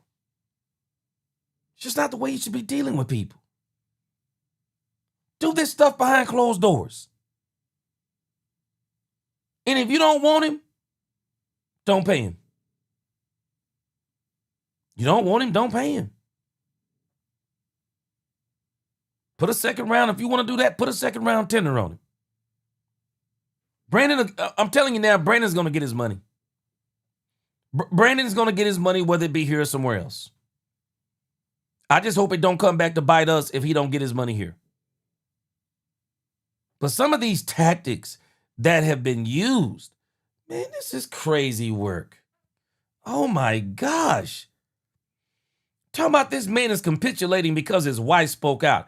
No, the man's wife spoke out because people came out and said that the man's wife is the reason why he asked for $10 million. Oh my gosh, boy, this is crazy work, man. It's crazy work. I just can't even believe that we're proud of this conversation. I mean, everything you're doing, you can do everything you're doing without coming to these measures. And some of these same guys, it's funny to me, these same guys who are up here talking all this noise about what the Cowboys should be doing and they're glad for this. These are the same people to be hating. These are the same people to be hating on the Cowboys and glad they're, man, can't make this stuff up, man. These double-minded people, man, it is crazy work to me. Okay, I was trying to find this thing on Ian Rappaport talking about George Pickens. Okay, here it is. Let's see. This is Ian Rappaport talking about George Pickens. Let's kind of move over here. Joining us now is NFL Network insider Ian Rappaport. Ian, thanks so much for stopping by. Look at you with the meat church. I was texting him like mad because for the AFC NFC title game Sunday, I smoked a pastrami. I turned a brisket into a pastrami. Then I turned a... You did the whole 7-day 14 brine? 14 you did a 14-day brine? We did 10-day brine and then 14. Chanel, you make a good point, but let me say this right here. You said, I do not care what was reported. All I'm saying is if any kicker asks for $10 million a year in the league, that's pure madness. Now, Chanel, again, that's what this was designed to do. Don't nobody really know what he asked for. Nobody knows what he asked for. It's being reported by who? I mean, man, I'm telling you, this reminds me similar, some of the same stuff that came out around the Dak deal. All of a sudden, some accuser comes out trying to accuse Dak of SA. I mean, why does these stories come out like this? Oh, it's his wife, and oh, he wants $10 million. How do we know? I mean, how do we know? And just because he asked for $10 million, that for me as a team wouldn't be a cause for alarm. Okay, he wants $10 million. Okay, I see what this is. So we offered him 6. He's asking for 10. So let's sit down in the room together and see if we can get halfway. Okay, can we do 8? Can we do 8.2? We're not doing 10. You don't have to put that out in the court of public opinion. Hey, we're not doing 10. We'll do 8.2. I'm not, and even someone asking for 10, I just don't know if that's really you got to work out your deals, and you don't have to work out deals in the court of public opinion. Because for me, that's scary work. Because I'm still saying simply that I just don't know, man. If this is coming up every single time we have a superstar player, what would make those superstar players want to play here? Miss Major said, I actually agree on that, G. Jones is trying to negotiate through the media as usual, making the player out to be the villain and too many of us falling for it again. Yeah, I mean, they've made Brandon Aubrey into the villain. I mean, Brandon Aubrey is public enemy number 1 in a lot of Cowboys' minds because $10 million is crazy. I don't even know if he asked for $10 million. And even if he did, I don't think it's a cause for alarm because you can just easily tell him, hey, man, no, we're not doing 10. But what we will do is that, hey, can we get 8? Can we meet in the middle? I had a contract negotiation one time to go to a congregation, and this is one of the reasons why we didn't go. Didn't go. We were going to go to this large congregation, and one of the guys, when I got done, I guess they were calling it a tryout, and I went up there, went and preached that Sunday morning, taught Bible class, and preached a sermon. And I mean, people were going crazy. I'm not exaggerating. People were like losing their minds Sunday morning and that Sunday afternoon. And so when I went and sat down with the elders, one of the elders said, what will it require for you to be the preacher here? And then this other guy interrupts and goes, let's not say stuff like that. So then we started talking. And I told him the number. And the first thing they started doing was lowballing. First thing they started doing. So, wound up going somewhere else. They got them another preacher. Talked to some people to this day to go to that congregation. And they said the congregation was devastated. You play stupid games, man. You get stupid prizes. You just get stupid prizes. You can't let money come between you and what you need. You don't let money come between you and what you value. And don't get me wrong, I'm not telling you that I was trying to get some astronomical number. The problem becomes people will put numbers in their head and they'll say that's too much. And once they lock that number in their head that something is too much, they're willing to lose. They don't care what it is because they just want to prove their point. It's a dangerous game. It's a dangerous game. Just telling us. But I'm telling you, man, if I were a player here, I'd be a little bit concerned about becoming a superstar.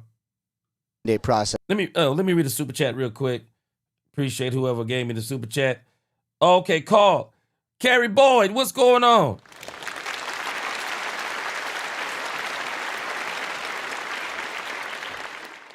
Carrie said, you're speaking facts, G. He said, I've heard other Cowboys content creators going in on Aubrey, talking loud, saying nothing.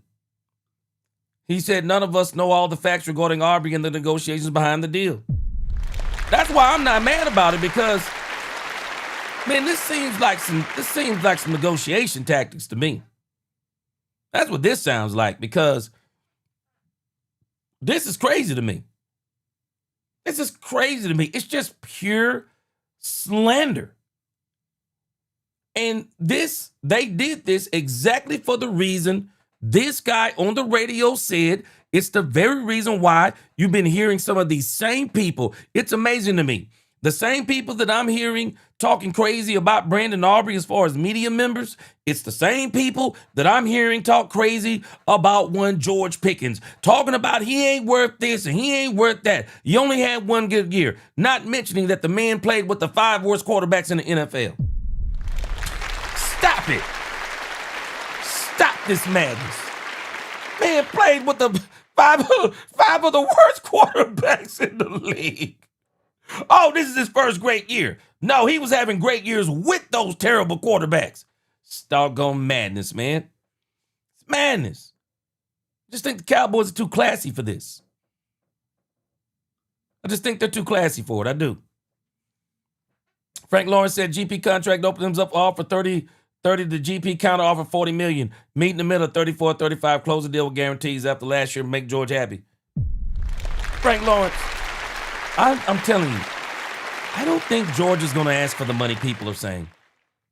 I don't think George, until I hear it from George and in his camp, I don't think they're asking for $40 million, even though they could probably get it somewhere else. Dominique said, y'all go. Oh, okay, got you, Dominique said, y'all go learn. No more warnings. Watch the language, respect the channel, and get sent to the shadow realm. Appreciate you, Dominique.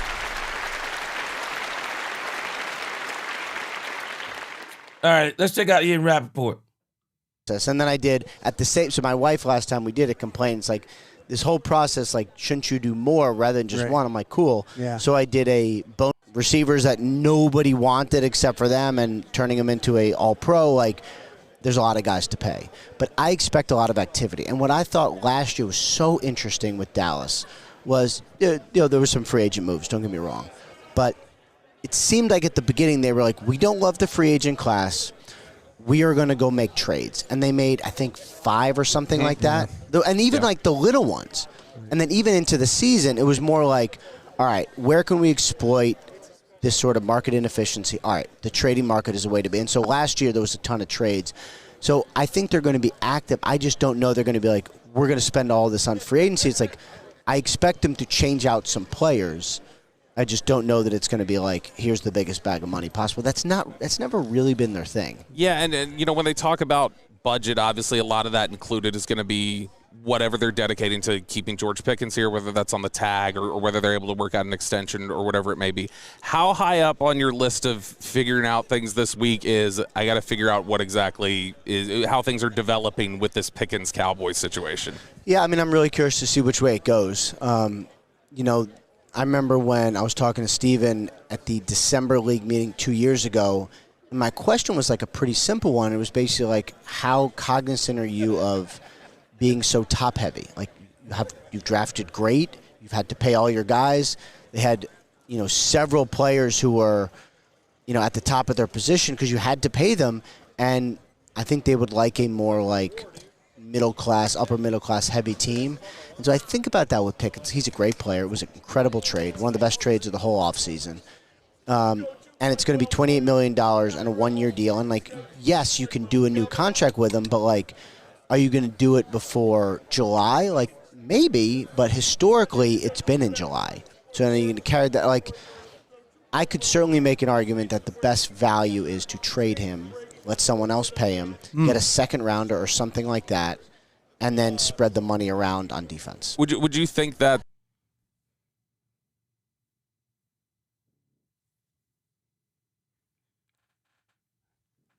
I'm telling you, these people who talk like this, they hate the Cowboys. They hate the Cowboys. There isn't a second round player in last year's draft, this year's draft, or next year's draft that will make up for George Pickens leaving this team. A second round pick? And we're putting a second round tender on Aubrey?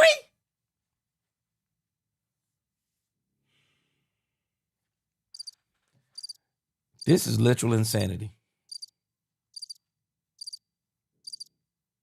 This is literal insanity.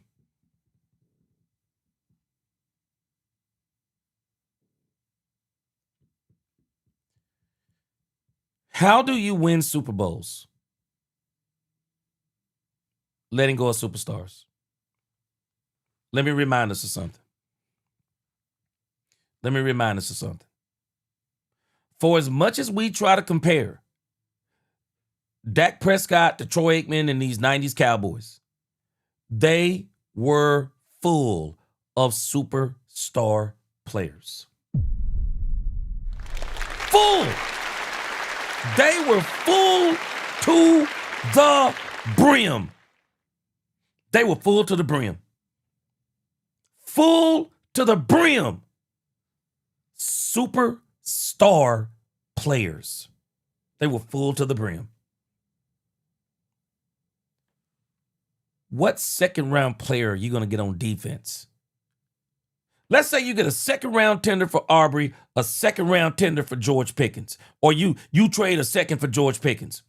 What two second round players are you going to draft that's going to come onto the Cowboys team and catapult them to a top 10, top 5 defense?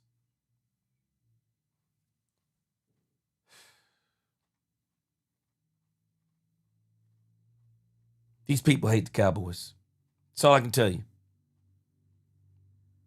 If you can't fix your defense without subtracting from your offense, you're just going from one side of the seesaw to the other side.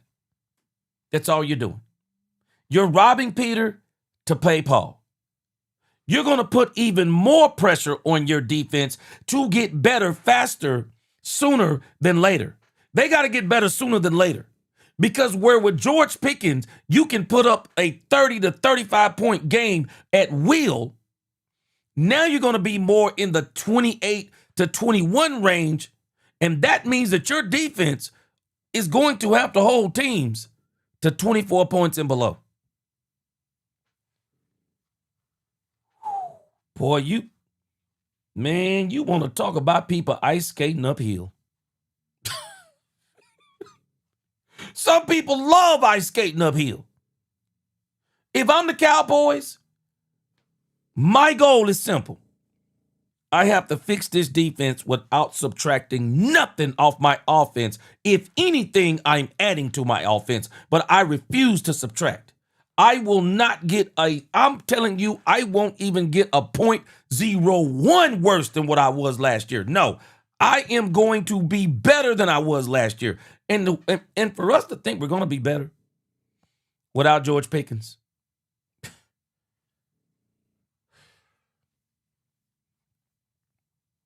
It's roughly what the valuation would be on the market would be a second round pick. I mean, basically the way you think about it with pending free agents is, like, look, Pickens is a top 5 free agent, okay? Mm-hmm. So you are getting the best compensatory pick possible if he leaves. That's a third rounder next year, okay? Yeah. So that's where it starts. So the the market for Pickens, if he's going to be traded, starts at a 3 this year, okay? Now, he's going to have a good market if he's up for trade.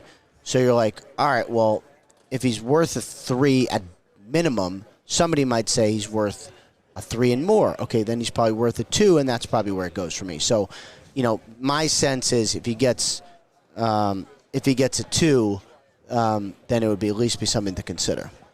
Ian, give me, because you've got such your finger on the pulse of what's going on in this league. This is nuts.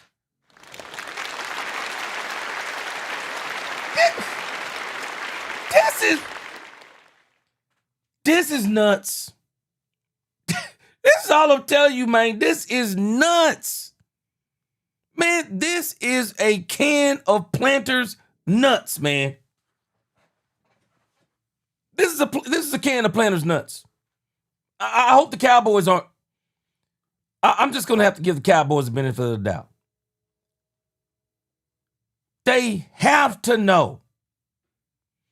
They have to know that a second-round pick for George Pickens isn't right. It isn't right. You're not going to, I'm telling you, you're not going to get a second-round pick that's going to come in here and do what George is doing. Bama boy, what up? What's good? What's good? Exactly. He said you always ask for more because your number was lower anyway, so you'll be on point. Exactly.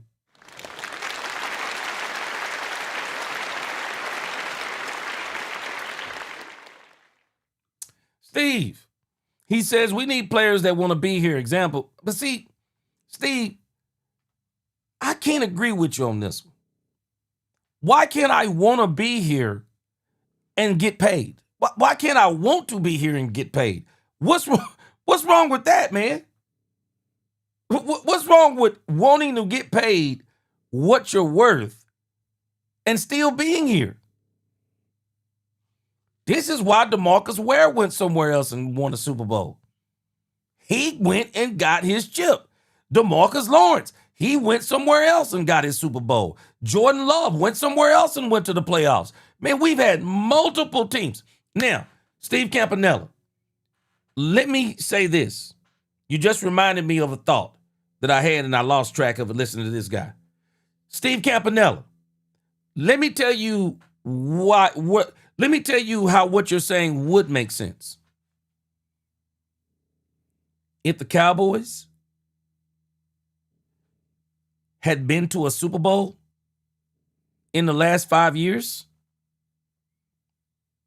if they would have been to 2 Super Bowls maybe in the last 7 to 8 years, when you are going to Super Bowls, team players are more likely to go to a team that is winning Super Bowls or in contention year after year. They're more likely to go to a team like that and take a discount. But because of the Cowboys, and we can blame this on the Joneses, when you go 31 years without a Super Bowl, you're just not going to find a lot of players that want to stay here and not get top of the market money. But if we were winning Super Bowls, they would stay here and be content in being paid in the top 10. You got to get some consistency going if you want players to start wanting to stay on your team, not getting what they think they're worth. Because I asked this question the other day, and y'all know I love the Cowboys. But you got to ask yourself a question. What would make you stay with the Cowboys after 31 years of what we've seen? What would make you want to stay with the Cowboys? I mean, I'm just being realistic. Now, me, I know why I would want to stay with the Cowboys because I love the Cowboys. If I got a chance to play for the Cowboys, I'd try to be a lifer. I probably would be giving the Cowboys discounts. But that's not the way these guys are thinking. Because at the end of the day, a lot of these guys want to win the chip. And so if you're going to stay with the Cowboys, we got to ask ourselves a question. They haven't won a Super Bowl in 31 years. So if you're going to be with the Cowboys and you're not going to win the chip, you're staying here for what? I'm just keeping that real. They want to get paid to stay here. Why? One, we take them through all kinds of crazy stuff for contracts. Two, they know there's a lot of drama here. If it's not them, it's somebody else. Three, they probably feel like they're not going to win here, but they like it here. They get comfortable with the situation. They say, I want to stay here, but I want to get paid. You go to championship organizations and take pay cuts. Because I can tell you now, if the Patriots were not winning Super Bowls, Tom Brady would have never took a pay cut. Tom Brady wouldn't have took a pay cut. Gronk, other players stayed there. They wouldn't have took pay cuts. You take pay cuts when a team consistently wins. But when a team don't consistently win, but you still want to be there, man, I'm sorry. I'm just telling us the truth on this. Now, I believe the Cowboys are going to win the Super Bowl in 2026, no later than 2027. But you got to get to a point to where people want to stay on your team and take discounts. You don't get to do that. You don't get to ask players to take discounts and you're not winning. Just telling us, man. I'm just telling us. Chanel said, G, it's not about being fooled without a good offense. Your kicker does not even have the opportunity to kick 60-yarders. I don't care about the offer. What I'm stating is in the kicker. Oh, I get what you're saying about the kicker, but I'm still saying I don't believe what they're saying about the kicker. I don't believe it. Just like we ran with $7.5 million, we ran with that and it wasn't true. I'm not believing the $10 million. I'm not believing the $10 million for them as the sticking point. See, context matters. Is $10 million the sticking point or the negotiation point? Those are two different things. Those are two different things. $10 million sounds like a negotiation point. Doesn't sound like a sticking point. Dominique said, the only way I would entertain a trade for Pickens is a minimum of 2 first-round picks plus a player. And it's got to be from a sorry team like the Jets or the Browns. Dominique, tell me this isn't crazy. Ian Rappaport is nonchalantly saying George Pickens is worth a second-round pick. Man, I'm telling you, though, I'm hearing Dallas media members saying some of the same type of stuff about GP. Man, it's crazy to me. Give me the scouting report of what agents think of the Joneses in the front office dealing with them. I mean, I don't know that there's a particular thought of like agents think this or that. I mean, I know we paid a lot of attention to it with the Micah thing, but I think, that seemed to be like more of a mixed messaging thing than anything else, like more of a misunderstanding that never got figured out. Sure. Look, the Cowboys are tough, but they do good deals, and they take care of their players. I mean, they've, a lot of discussion about, Micah, but like, there's a long list of homegrown players the Cowboys have taken care of. Now, sure. Traditionally, it's taken longer than you'd like. Dak took way too long. CD took way too long. There's no reason for that. So it's like, okay, well then on a Saturday before the Combine, they signed Javonte Williams. And I'm like, interesting. Yeah. Working on Brandon Aubrey. Interesting. Okay. It's like, I really, and Steven does a lot of things really well, and Will McClay does a lot of things really well. And it really feels to me like they're like, we're not going to do this again. We are going to be proactive. And we're going to learn from our mistakes, and we're going to figure it out. If they don't ultimately say, all right, hey, we're just going to play out the tag, we're going to let, get another year of evaluation on George, make sure that this is the guy we think he is. If they don't end up deciding that a trade is something that they want to work out, how likely do you think he would be, Pickens or Pickens' team would say, yeah, go ahead and play on the tag versus no, we're holding out, we're fighting this? David Mulligetta does not like the tag. Yeah, I would definitely consider C.J. Allen at linebacker at number 20, for sure. For sure. Yep, I would. And based on what we've been hearing about the linebacker room, I think the Cowboys are going to get a linebacker in the draft. Yeah. He is not a fan. He's had guys who have been on the tag. He does not like it. So I don't know what George Pickens is going to do. I just know historically you may not see him for a bit. You want him for the offseason program? Good luck. Yep. Because generally those guys don't sign in March.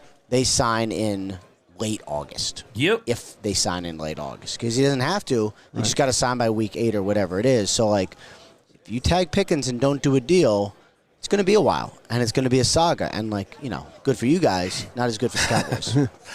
Andrew Rappaport joining us here on 105 through the Fan.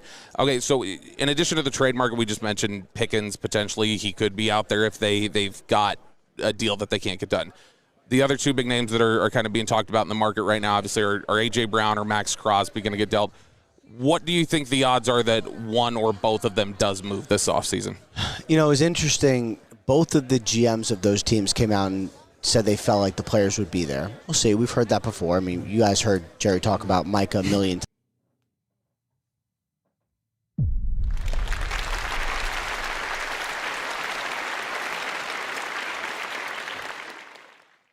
I'm still holding out hope. The Cowboys get Brandon Aubrey and George Pickens done this week.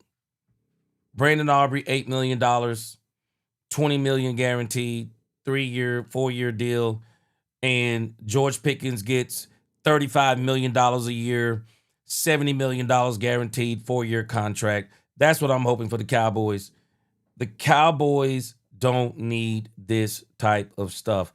I said it before, I'm going to say it again.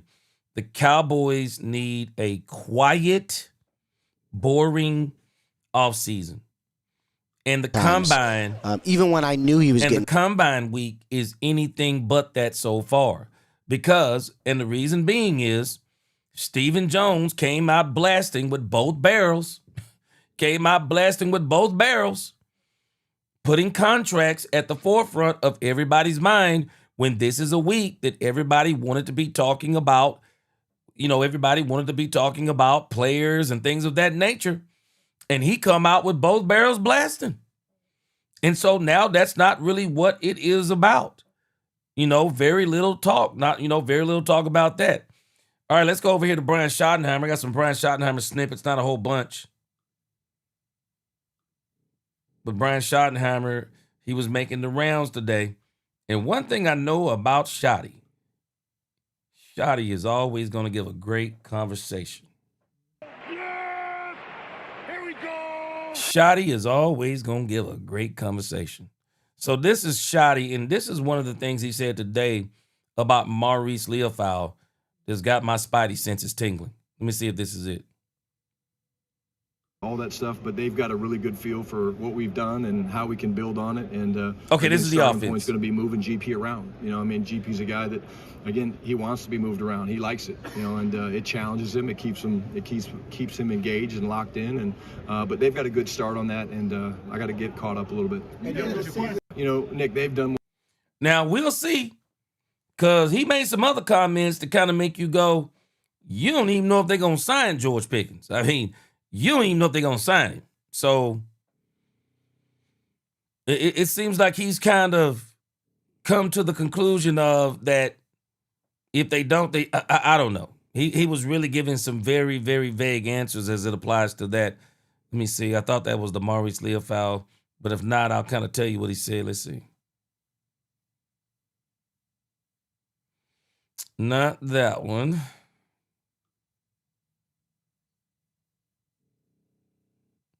This is what he said about the edge today. Let's check this out. We go through this process, but again, I see it being built with some veterans and some young players. I think, I feel really, really good about Easy and what he's capable of. You actually saw him do those things that we see. Remember, these outside linebackers for us, the first thing that they're going to do is, number one, set the edge in the running game.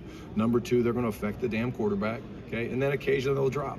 The really good ones, you don't drop them very often, but you do it a little bit. And so what you want to see with guys like that, which we saw this year with Donovan, was when they drop, are they comfortable? Do they have movement skills? Do you see them? They look like a fish out of water. And all those answers for him are very, very positive. And now under this new system, you see him more as an outside backer? Yes, he's an outside linebacker. Yeah. You mentioned DeJean. As we go through this process, we'll see how free agency goes. New system, you see him more as an outside. Very, very positive. And now under this new system, you see him more as an outside. Do they have movement skills? Do you see them? They look like a fish out of water. And all those answers for him are very, very positive. And now under this new system, you see him more.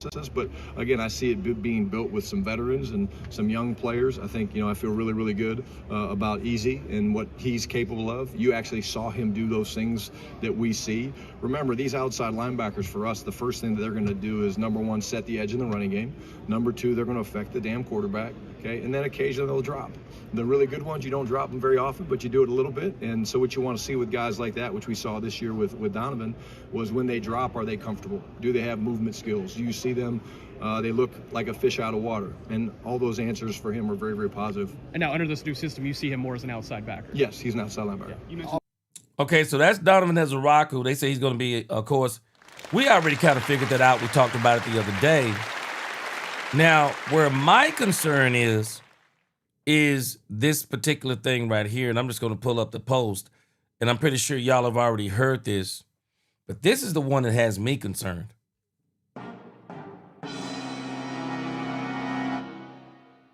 Maurice Leofau at the outside linebacker position. I'm concerned about this because what does that mean? What does that mean? Because if you're saying that Maurice Leofau is going to be your outside linebacker as well as your outside pass rush, I'm very concerned. Look at the size of Maurice Leofau going up against some of the best right tackles in the game. I'm very concerned about that. I would feel better if he was the guy who was moving around. If he was the guy that was more moving around as that nickel guy. But to say he's going to be the outside linebacker. And maybe they're saying that maybe in some formations that Maurice Leofau is going to be an outside linebacker.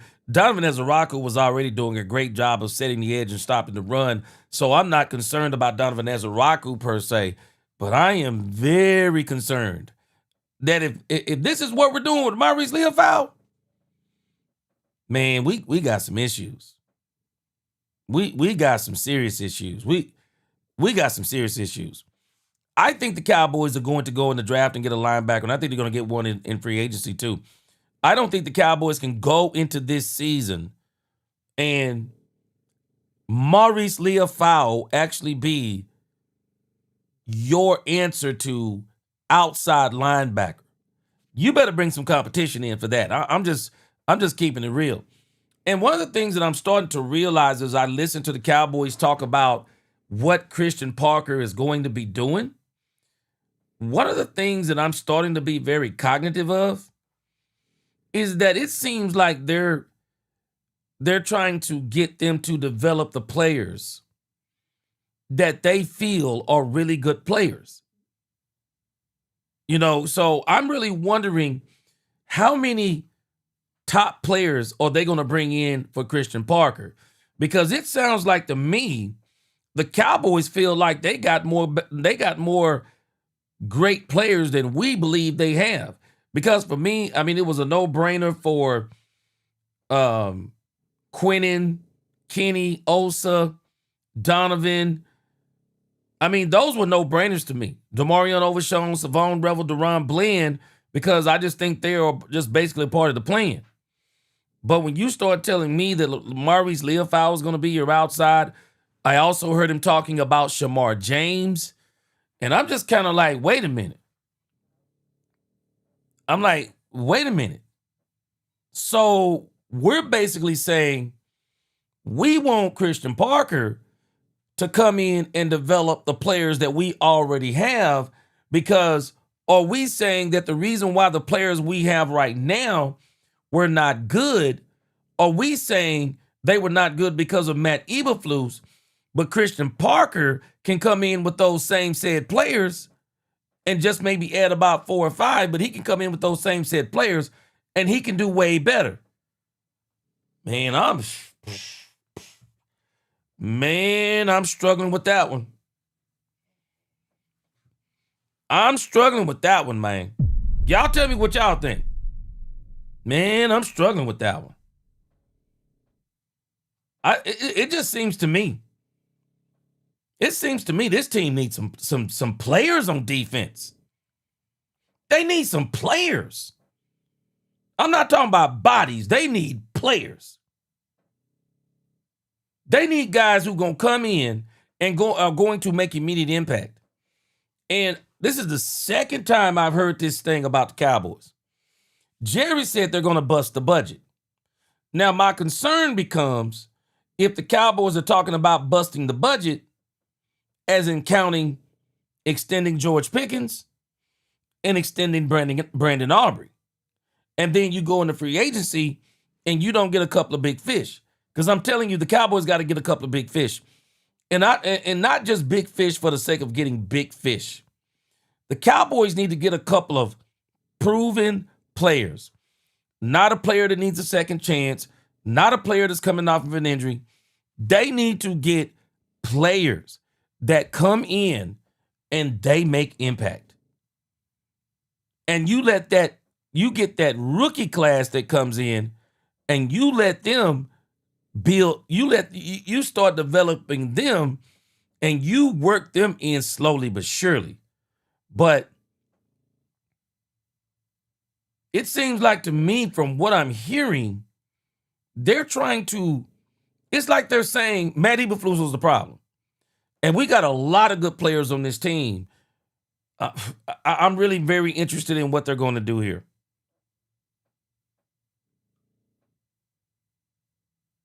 Let me pull this up. I gotta put this on a.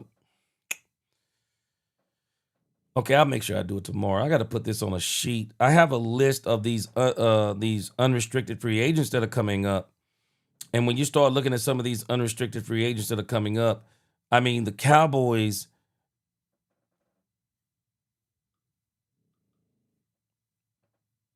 Cowboys have got to get some impact players on defense. They really do. I mean, you got guys, again, Trey Hendrickson, I think is going to be a conversation. I would love to have Jalen Phillips.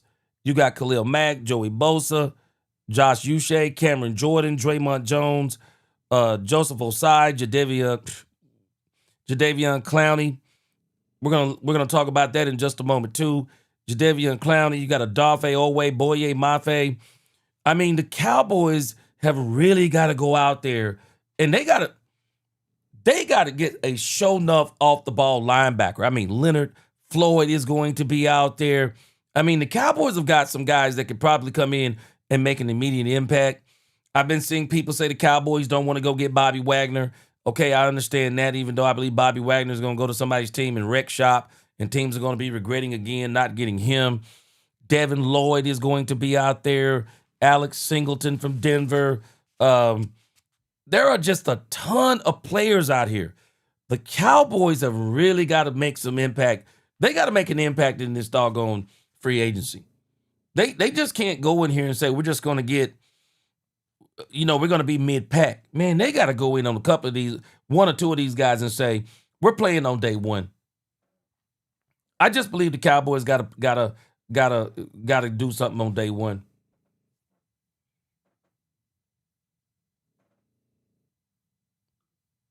Yeah, Baz said not good for anybody when they pull that long drawn out stuff with premium players wanting to be paid. Demetrius Noel said GP isn't playing on the tag. I don't believe it either. I don't believe he's playing on the tag. Freddie Morales, I love your solution. Freddie Morales said any team that wants George Pickens, they're giving every draft pick up. I love it. That's where I am.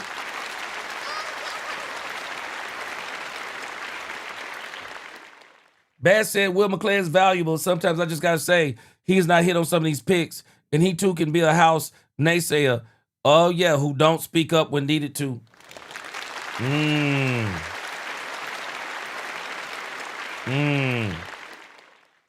I'm just telling you now, I'm holding out hope. I'm holding out hope that these deals get done. I'm holding out hope. But some of the stuff that happens this week does not warrant people wanting to get deals done. Okay, hold on a second. You said Jacoby Dean.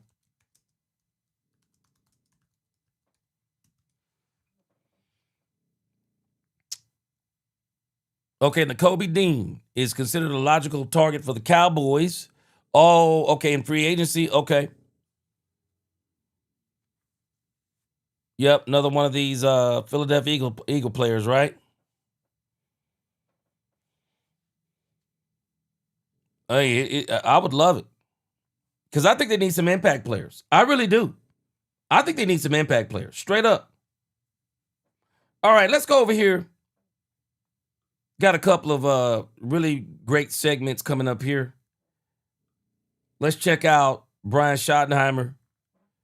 Brian Schottenheimer speaking to Rich Eisen.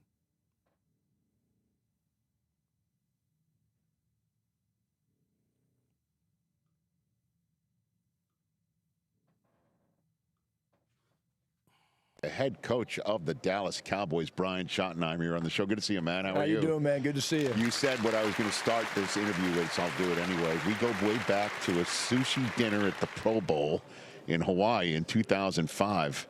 Back in that day, man. We Long go way time back. ago. Where were you at that point in time? So, quarterback coach with the Chargers. Right. Drew Brees' first Pro Bowl. Back in San Diego. My wife Jemmy and Drew and Brittany very close. We're actually the godparents of their middle son Bowen to this day.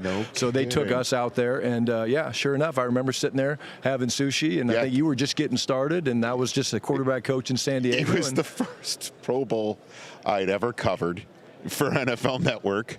And Rod Woodson warned me not to give out my room number to anybody. Really? Because it would be used by somebody to run up their tab on my dime without me knowing. Well, I never heard your number, but I do have a few numbers. I won't say the name, but I do remember a few numbers from that trip, and I was probably one of the people running up those bills. Well, let me start this interview with this question then. What was it like being Drew Brees' quarterback coach? And now you see him, he's a first ballot no-brainer Hall of Famer right now. Well, first of all, congratulations to him, Brittany, his entire family. They're just an incredible man, incredible person. They're an incredible team, Drew and Brittany. Yep. I'm not surprised.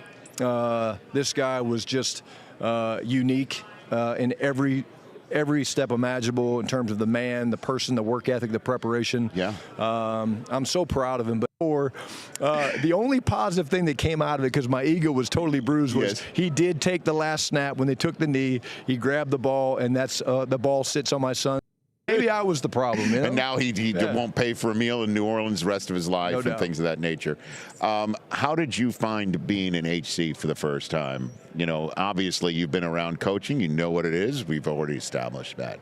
But being in HC for the Dallas Cowboys for the first time was, you know, Rich, there were so many things that I think I was ready for, but there was something every day that you didn't see coming. And we certainly had, some ups and downs, some highs, some lows. I never would have thought that we would have to deal with what we dealt with losing Marshawn. That was probably one of the lessons that, as I look back on this year, I'm so proud of the brotherhood and the culture that we built, that we could withstand that. It was remarkable.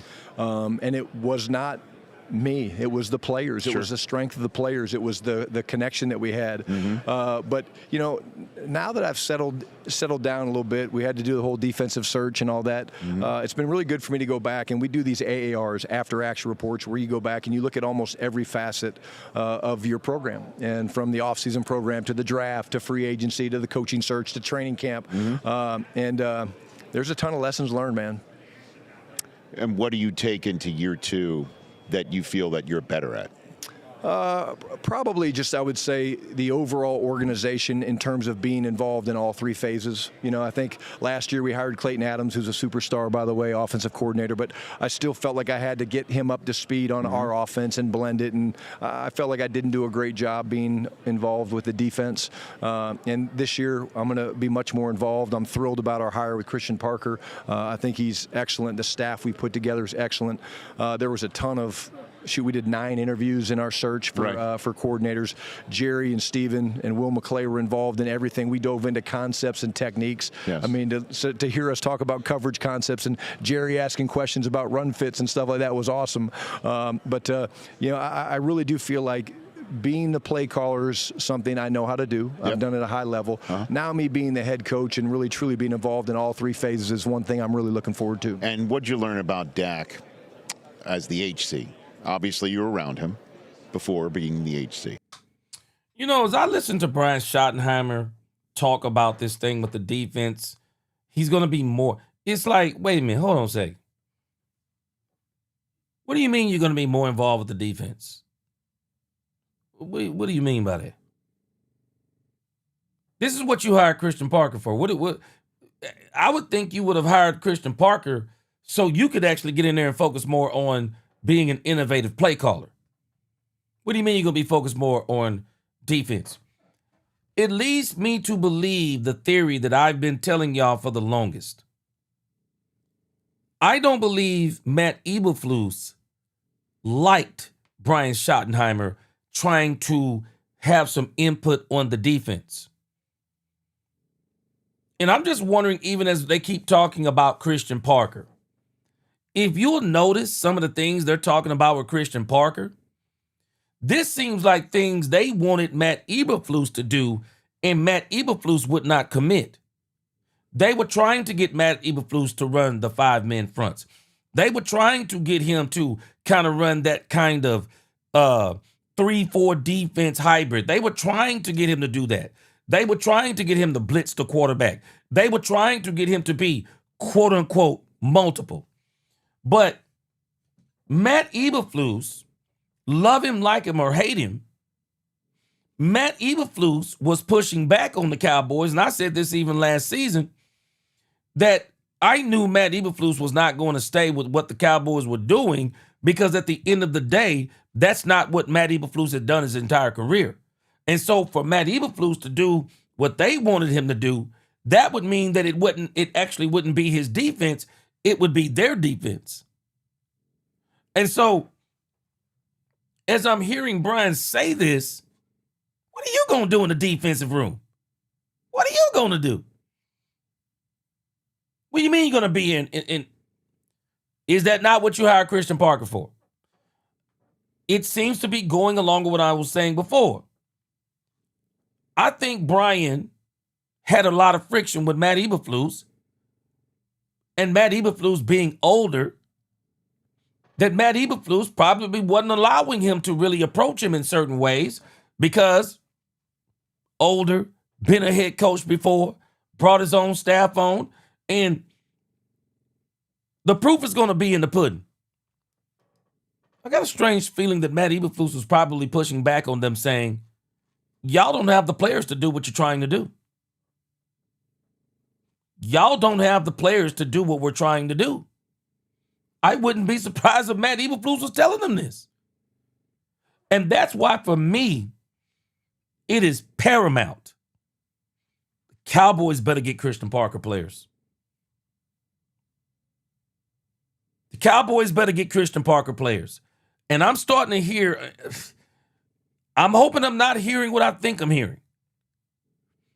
But the Cowboys, to me, seem to think some of the players we have on defense are better than they are. No, man, go get this dude some players. I'm not mad about Maurice Leofau per se going to outside linebacker, but what will make me mad is that if you don't go out there and get you somebody else who can seriously compete at outside linebacker with Maurice Leofau, because he's just a little light in the pocket for me. He's really light in the pocket for me. I mean, they really got to get this guy some players. If they don't get this dude some players, I don't care how good he teaches. You can't teach mannequins. You can't. You can't teach players that can't do certain things either. I'm really starting to think the Cowboys may think some of these players we got on defense are better than what they are. Man, I'm praying. I'm praying the Cowboys go out there and get players. And I'm talking about proven commodities. Spend some money, man. Clarence Hill don't ask a lot of questions. A lot of good questions to me sometimes. Sometimes he asks some good questions. And when he asked Stephen Jones the other day, when Stephen Jones had the unmitigated gall to bring up the New England Patriots and the Seattle Seahawks, and then Clarence Hill just tells him the truth. Well, the Seattle Seahawks spent in free agency. Not to mention they had a couple of really good drafts. They spent in free agency. Oh, well, there's more than one way to do it. Can you tell us what that is? Can you tell us what that way is? Because it seems to me that a lot of these teams that win in Super Bowls, they're playing in free agency. Can you tell us what that other way is? They better get Christian Parker some players. We better get Christian Parker some players.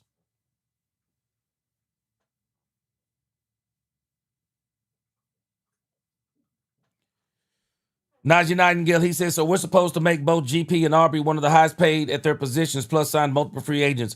We're so doomed, man, as a fan base. Well, Najee, I'll come back and tell you this. So now we got to tell me, how did the Philadelphia Eagles do it? They've been doing it. They've been doing it. They made Jalen Hurts one of the top paid quarterbacks. They made A.J. Brown one of the top paid wide receivers. Dante, I mean, you could go down the line. I mean, they've done it. They've done it and they're doing it. But if we're going to truly do what we're trying to do, I'm just telling this, man, if we don't go and do something, we're going to need players. It's about the X's and O's and the Jimmy and the Joes. You need both. You need both. And I'm starting to wonder if they really think some of these players they have are better than what they are, or they're blaming Matt Eberflus for saying these players would have actually been better with another coach. And I could probably concede to some of that, but how much better? How much better? Man, putting a lot of... I think Christian Parker's going to be great. But man, we're putting a lot of... Is there anything new that you learned about Dak? Just that the guy's curious as anything, man. He wants to grow. He wants to get better. He did get better this year, which is crazy. I mean, he did. I mean, you look at the metric, you could see he maybe had his best year as a professional. You could point to certain aspects of his game. There really isn't one. That's maybe the most important relationship you can have in a football team. Yeah, and again, right I think that's one of the benefits that I was given, having been there and had the relationship with Dak. But I just think how quick we picked up each other's rhythm. You know, obviously I was the coordinator for the last couple of years, but didn't call the plays. Right. But there was a rhythm that we got into. He came out of the gates fast, and he did have a great year. And there's still room for improvement. I love that we were able to play it more under center and do some more of the play action stuff. I think he's great at that. But the leadership and the command of what that guy brings to our locker room is unique. Do you have a moment where you caught yourself and go, that's my dad? I just sounded like my dad. Do you have that moment? Ron Hanna, I agree with what you said. This is a problem. We're talking about our offense like they were the problem when Stevie Wonder could tell you our defense was the problem. So why mess with the offense? It's bad business. I thought they were going to run that back. I really did. I thought they were going to run that back. Baz said, don't know Hooker can walk. I want replacements. I'm tired of the safeties getting torched. Don't matter the scheme. It's time to move on. I agree. I agree. I agree, man. Bama Boy said don't need a 35-year-old defensive guy. Probably talking about Bobby Wag. Yep. Robert Dudley. Yep. They turned it into a soap opera, but I hope they rectify it. Bass said the two linebackers, Murray and Sanborn, should never... They should never touch a turf field again. They're not football players, and one of them is low IQ. Sanborn is high IQ. He's just slow. Henry, I mean, Kenneth Murray, he's got some speed. He just low IQ. Bell Boy said, like the sands of the hourglass. I remember that. These are the days of our lives, Cowboys Nation.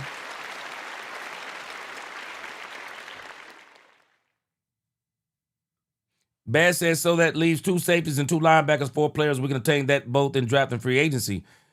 And I think they're going to try to get an edge in free agency. I don't think it's going to be Max Crosby. Chanel is not going to want to hear this. I think the Cowboys are probably going to pursue Trey Hendrickson. It'll probably be Trey Hendrickson, maybe a Jalen Phillips, somebody like that. They're going to probably try to pursue one of those guys. They can probably get in that $25 million range. And I think that would be huge if they could get one of them. They'll probably get a linebacker in free agency. And then I think the rest, they'll probably take a chance with the draft, and because the rest of that, anything else in free agency will probably be more depth than anything. Larry Golden said we better sign, if we don't sign Aubrey and Pickens quick, we could end up with another Rico Dowdle situation all over again. I'm just hoping against hope that they're going to get this done.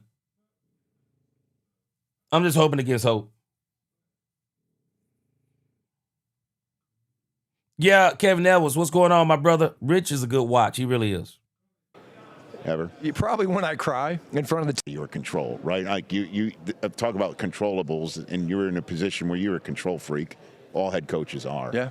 I mean, how do you handle something? You know, the like great thing that? About that thing, Rich, was, again, just the communication between Jerry, Steve, and myself was nonstop. And at the end of the day, we really felt like this was something that could make us a better football team, give us the firepower to go and do the things that we've been able to do. Mike is an incredible player. Yep. I love Micah. Actually, when we lost Marshawn, he was one of the first guys that I reached out to after talking to all of our players. Really? Yeah, because they were so close. And Micah was in that room, and he really appreciated me reaching out to him. And, Mike and I will be close forever, and I wish him nothing but the best. But you look at what we've been able to do, and, getting a guy like Kenny Clark was incredible for us. And then you turn it around and you take one of those picks to go at a guy like Quinnen Williams, who I think is one of the best, if not the best, interior defensive lineman. Now, Locked on the Cowboys reported something today that I thought was very interesting. The Cowboys have actually been talking to some of the elite defensive tackles in this draft. They've been talking to some of the elite defensive tackles. I mean, I'm pretty sure the Cowboys have multiple plans. Maybe one of the plans could be not keeping one of the defensive tackles. Cowboys, they've been talking to some elite defensive tackles. So there are all kinds of options on the table out there for the Cowboys as far as what they're going to do defensively. So we're going to see. In the league, and now you got the firepower of the draft pick. So I think it's worked out great for both sides. And in terms of communication, how much talk are you having with the Joneses about Pickens and what the plan is here? Yeah, we talk every day. Okay. And I think, again, that's one of the things that when I took the job, we were really committed to making sure there's just constant communication. And the thing I say about GP, from the moment he got there, this guy is the best. I love this guy. I love how much. Yeah, y'all talking about the thing I said about Schotty with the defense, right? Man, I'm telling you, I'm like, the heck you talking about, bro? Ain't that why you got Christian Parker? Rumbowski said, the more I hear Schotty talk, the more I hear a big man, what's this dude talking about? He gonna be more in the defensive room. Demetrius said, gee, who told Schotty he was a great play caller? His play caller needs to be refined, if you ask me. Man, he need to be, Demetrius, he need to be in that defensive, he need to be in that offensive room. He needs to get more innovative on offense. Bass said in the great words of Jerry himself, Schotty, get your damn act together. Man, come on, man. What's going on, Slim G? Come on, man. To hear this man talk about being in the defensive room, I just don't think that's good. I thought that's why you got Christian Parker. You talk about what a teacher he is. What, are you going to teach him something? Stop it. Don't need him in the room. Nope, don't need him over your shoulder. Nope, don't need him. Ron Hanna, I've been saying the same thing. I think that Maurice could be, I think he could play safety and be that nickel back they're talking about. And who knows, maybe they'll let him do it. But I don't think that he's going to probably be that outside linebacker all the time. I was listening to Vouch Lombardi. Shout out to Vouch Lombardi. Vouch be bringing out that cologne, boy. Vouch don't be gatekeeping on that cologne, boy. He got a great Vouch got a great cologne collection. But he was talking about Maurice Leofow, and he was kind of like, man, if he's the total answer to that outside linebacker, man, he was like, and I hope I'm saying it right, but he was like, man, we in trouble. We're in trouble if that's the case. Najee said, I think Schotty might be scared of losing his job to CP. Man, I don't know what's going on, Najee, but I think it's crazy when he said he's going to be in the defensive room. Stop it. Angel Eye said, I say this with all due respect. Schotty better get his butt somewhere. I hope Christian rips his butt a new one when he tries to interfere in his business. Better let that man do what he does. Better let that man do what he does. And need to make sure he's very concerned about that offense. Because I'm telling you now, if Jerry extends GP, and I believe he is, shoot, Jerry gonna expect results out of this world. I've been telling y'all this for a while now. I'm telling y'all now, Jerry is expecting results. Rombowski said the main core of that Seahawks came from the draft. That's why I said earlier they had some great drafts. Their free agent signing simply complemented that core perfectly. Yeah, that's some great drafts. I think the Cowboys are saying they've had some too, though. CGW, he said he believed GP is the number one receiver. Pay the man. Lamb is a 1A. Otherwise, there's no game change on offense. Have to nail defense with 80% plug-and-play guys who are smart, athletic dogs. They got to do great in free agency.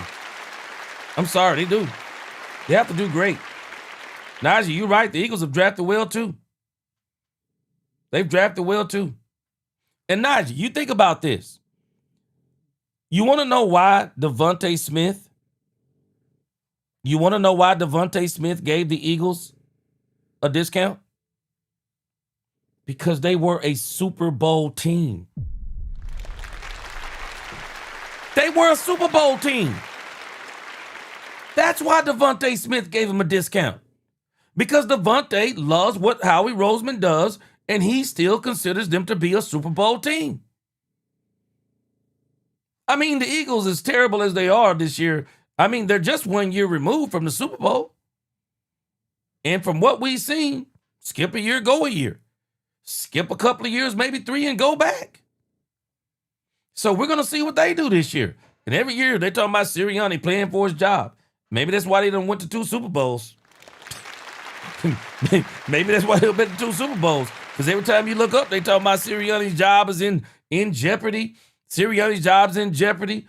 Jalen Hurts' job is in jeopardy. Maybe that's why they've been to a couple of Super Bowls. Maybe that's why they've been. Pro Car Care said, gee, Schotty needs to be in the equipment room to make sure Blaine is wearing cleats instead of church shoes. Oh, you say he's wearing church shoes, Pro Car Care? You say he's wearing church shoes?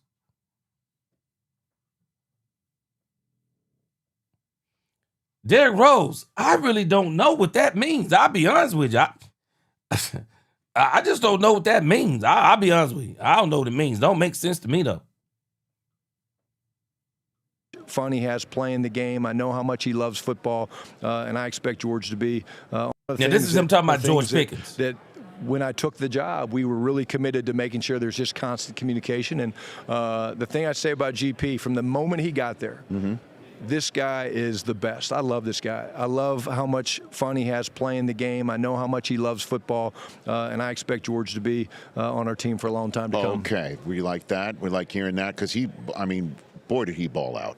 And that's all you heard from Pittsburgh is that he had the physical skill set. Would he be able to put it together?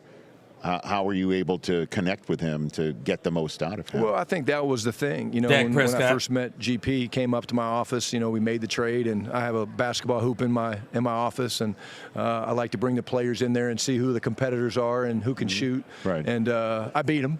You know, he'll remember it differently. I beat him. Yeah, if you're listening, GP, I beat you. But from that moment on, man, it's just like he knew that I cared about him as a person and that what he could do for us on the football field was important. But more importantly than anything, you know, I love the guy. I care about the guy. I want what's best for him, like all of our players. And I think he felt that. What was it like, and what's it like then being in? I'm going to tell you something about George Pickens that I don't think people are giving him credit for. George Pickens was frustrated in Pittsburgh. George Pickens is a young man. I mean, he's 24 years old. Still got some growing to do. But from everything I've seen from what he's been with the Cowboys, some people say it's because it's a contract year. But I still say, I don't think this is just about George Pickens in a contract year. We saw Michael Parsons in a contract year. George Pickens, follow what I'm telling you. George Pickens has been the model citizen even after the season. You're not hearing nothing from George Pickens as it applies to his deal. Nothing. He's not saying nothing. That tells me that George Pickens is somebody that listens to Dak Prescott. Don't let it get personal. Let your agent take care of the business. That's exactly what George Pickens is doing. People, if George was going to come out, I believe he'd have came out by now. Because people have been talking reckless about George. They have been talking reckless about George. George still hasn't came out. George is just chilling. He ain't saying a word. That's maturity. That's maturity. We'll see how it continues to go. But right now, I can tell you, this dude is everything people said this dude was going to be. He wasn't that. He's been incredible here. He's been incredible here. I like everything he's been doing. Everything. Newhouse fam, what's going on? He's been incredible. No problems from him or nothing as it applies to the contract. Because I'm going to tell you this, man, the way people been talking about this dude, if he was going to talk reckless, he'd probably be talking by now. I mean, it's amazing to me how people just sometimes just rattle off about a player and what he's worth and what he's not worth and he not this and he not that. And then if they were to come out and say something, I told you he was crazy. He ain't saying a word. I applaud him for it. Don't say a word to these people. Keep proving them wrong, GP. Keep proving them wrong. I think George Pickens was just frustrated because he was in a bad work environment as it applies to being a wide receiver in this league. And I believe GP knew he was one of them, and he couldn't prove it. He couldn't prove it with the quarterbacks that he had, and nor could he prove it even with the coach and the offense that he had.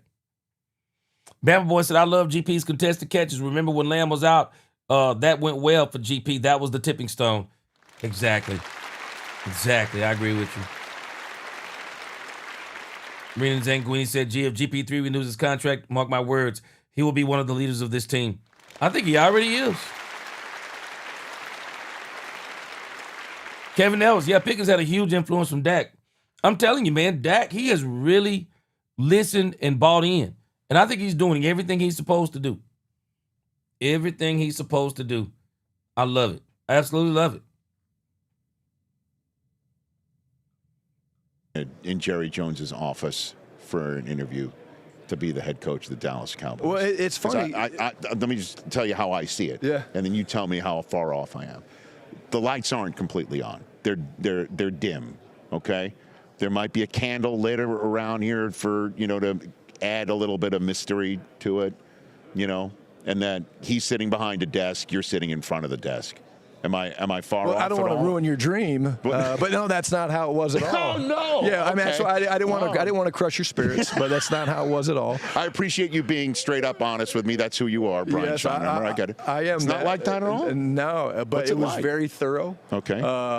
It was probably the second or third time that we talked that I got off the phone, and I was like, damn, I think I got a real shot at getting this job, and.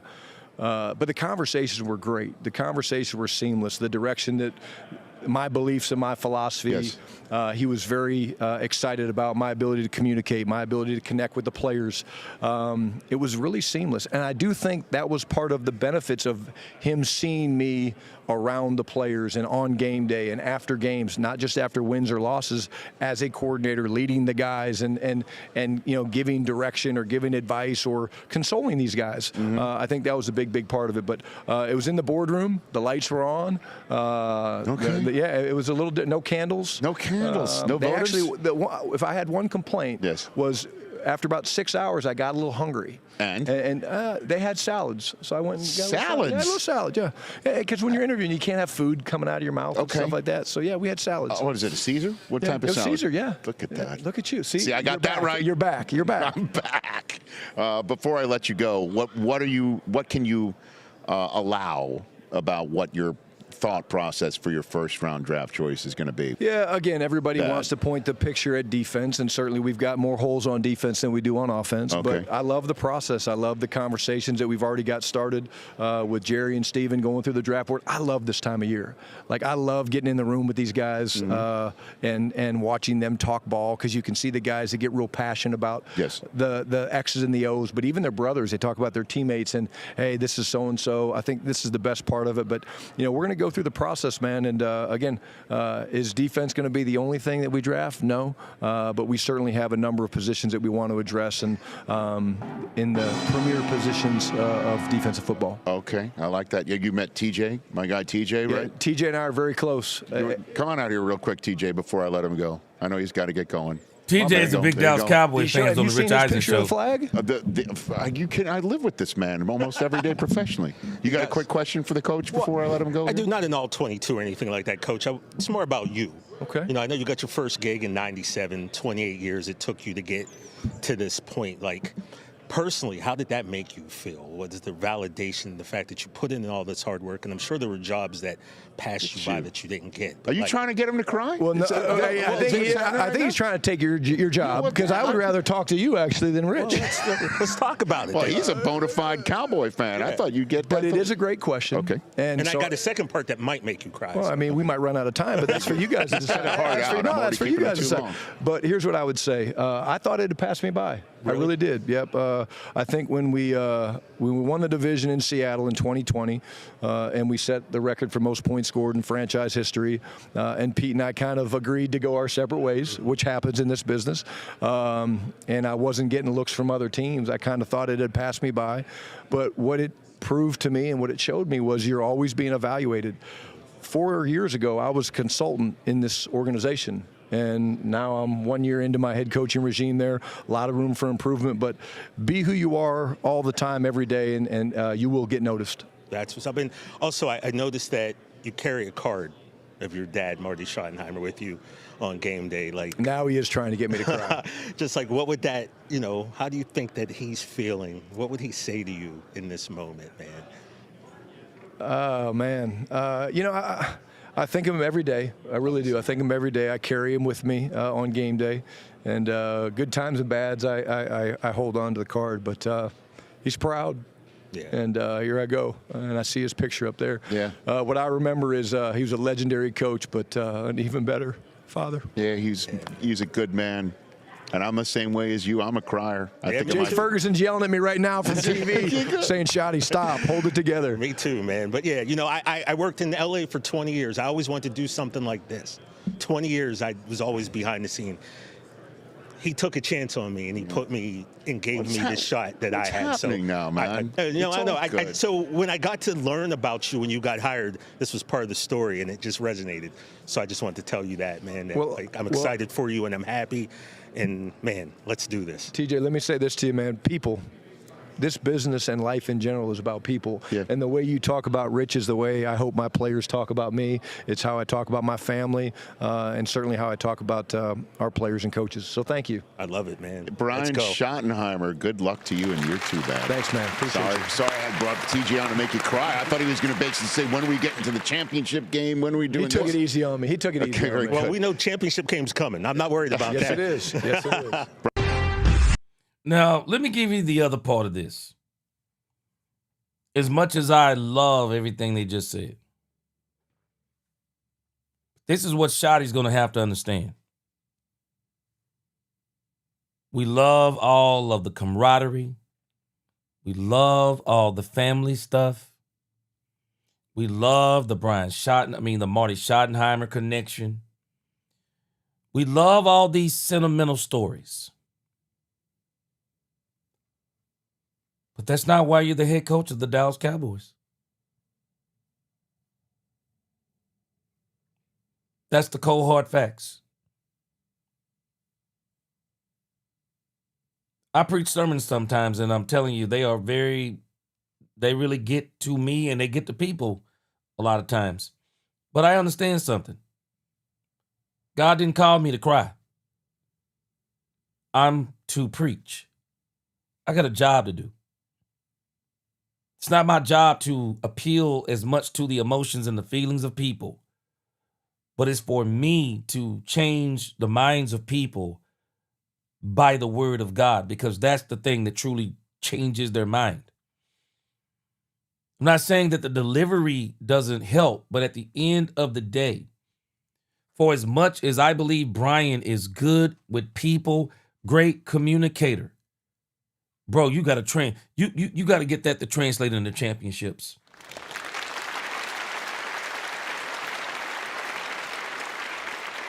You've been coaching way too long, and you got this opportunity. Now you got to figure out a way to turn. You got to figure out a way to do something that your dad couldn't do. Man, Marty Schottenheimer was one of the most sentimental dudes you'll ever meet. Players loved him. He cried in a minute. They don't pay you for that. All that sentimental stuff is good. It's a good connection. That's not what you're paid for. No, you're paid to win. And that's why this year, Kevin Edwards, I saw your comment, Kevin Edwards.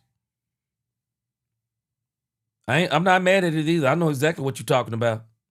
Kevin said 29 years. That's why Schotty don't get no sympathy from me. That's what Kevin Edwards said. I'm not mad at you for saying it. It's not what we're paying you for. And I don't want to compare him to Jimmy. Jimmy had a different way of doing it. And I'm not sure if Jimmy could do it. And I think Jimmy could do it today. It would just take him longer because of free agency and some of those things. Jimmy wasn't sympathetic. Nope.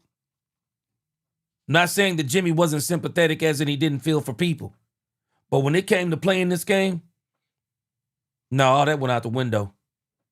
Jimmy didn't care on that field about certain things that interrupted with. The man divorced his wife and moved into the stadium. That tells you everything you need to know. Man, relationships are great. But when you get certain relationships, there has to be an expectation from the beginning. I'll be a father figure to you, but we're here to win championships. Bottom line. And nothing else will do.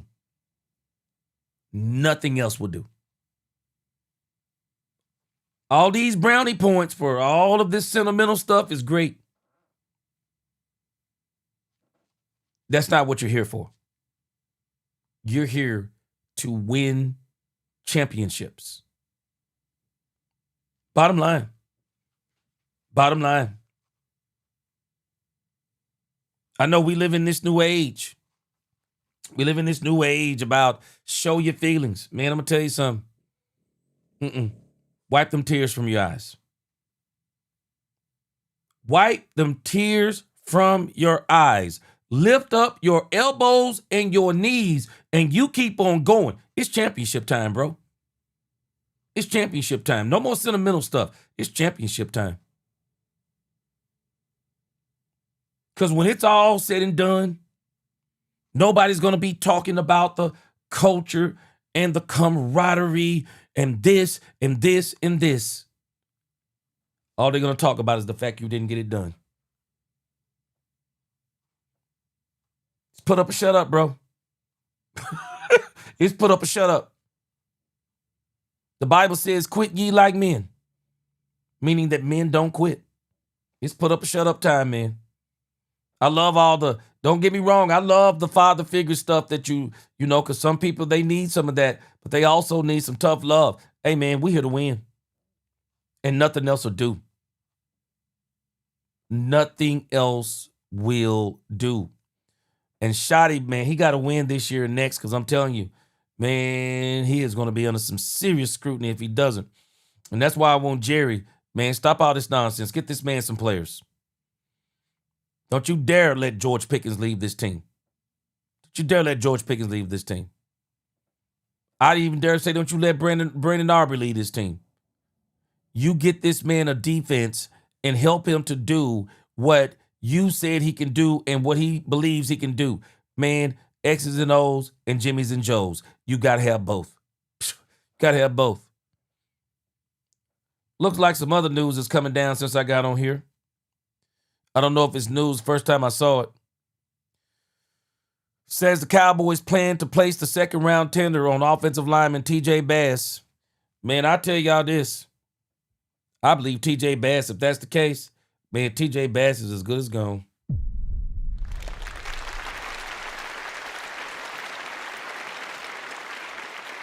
I believe T.J. Bass is as good as gone, man. T.J. Bass has been great for the Cowboys. Shoot, I believe he good as gone. I believe Bass going to go somewhere and have some success. Bass is a great player. Absolute great player. Freddie said these players today are boys. They're not grown men.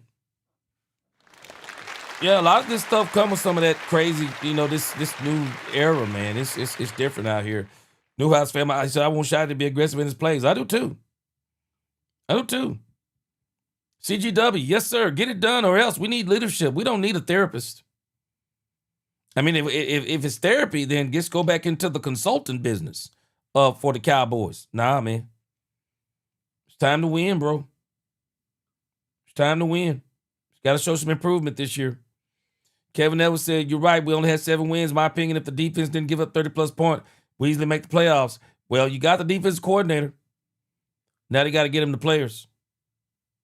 Shoot, Bass. Bass. Boy, you better say it. Second round pick? Boy, please. I believe they're going to probably get this one. I'm telling you now, I think they're going to get this one for Bass. Bass has been great, man. Bass has been great. I actually wish we could keep Bass. Bass has been great. I'm one of the, I would probably consider keeping Bass. I really would. So maybe if nobody offers up that second round tender, maybe they'll be able to keep him. Shoot, man, Bass going somewhere. Brombowski. Brock Hoffman, too. If I'm not mistaken, isn't Brock Hoffman an unrestricted free agent? Bass and Brock Hoffman, I'm telling y'all right now, those two players could start for somebody right now. They really could. Both of them could start for somebody right now.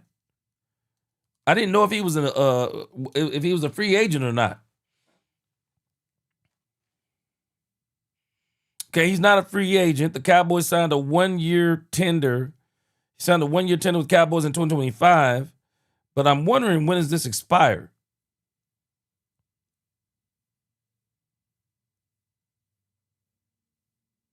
I would assume that this is expiring. I would think that Brock Hoffman is going to be I would think he's going to be a free agent.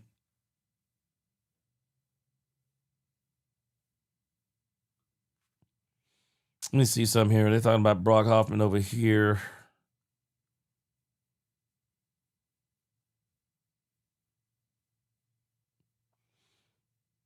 Yeah, I was about to say, I think Brock Hoffman is an unrestricted free agent. Okay, he's a restricted free agent. Okay, he's a restricted free agent. Okay.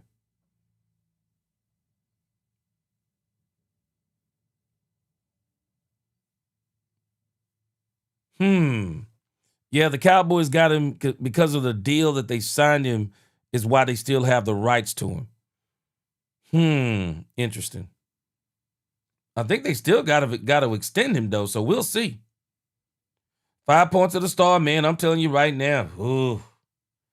Boy, I'm telling you, I'd probably keep Bass. I really would. I'd keep TJ Bass, man. Serious. Also, let's hit this real quick.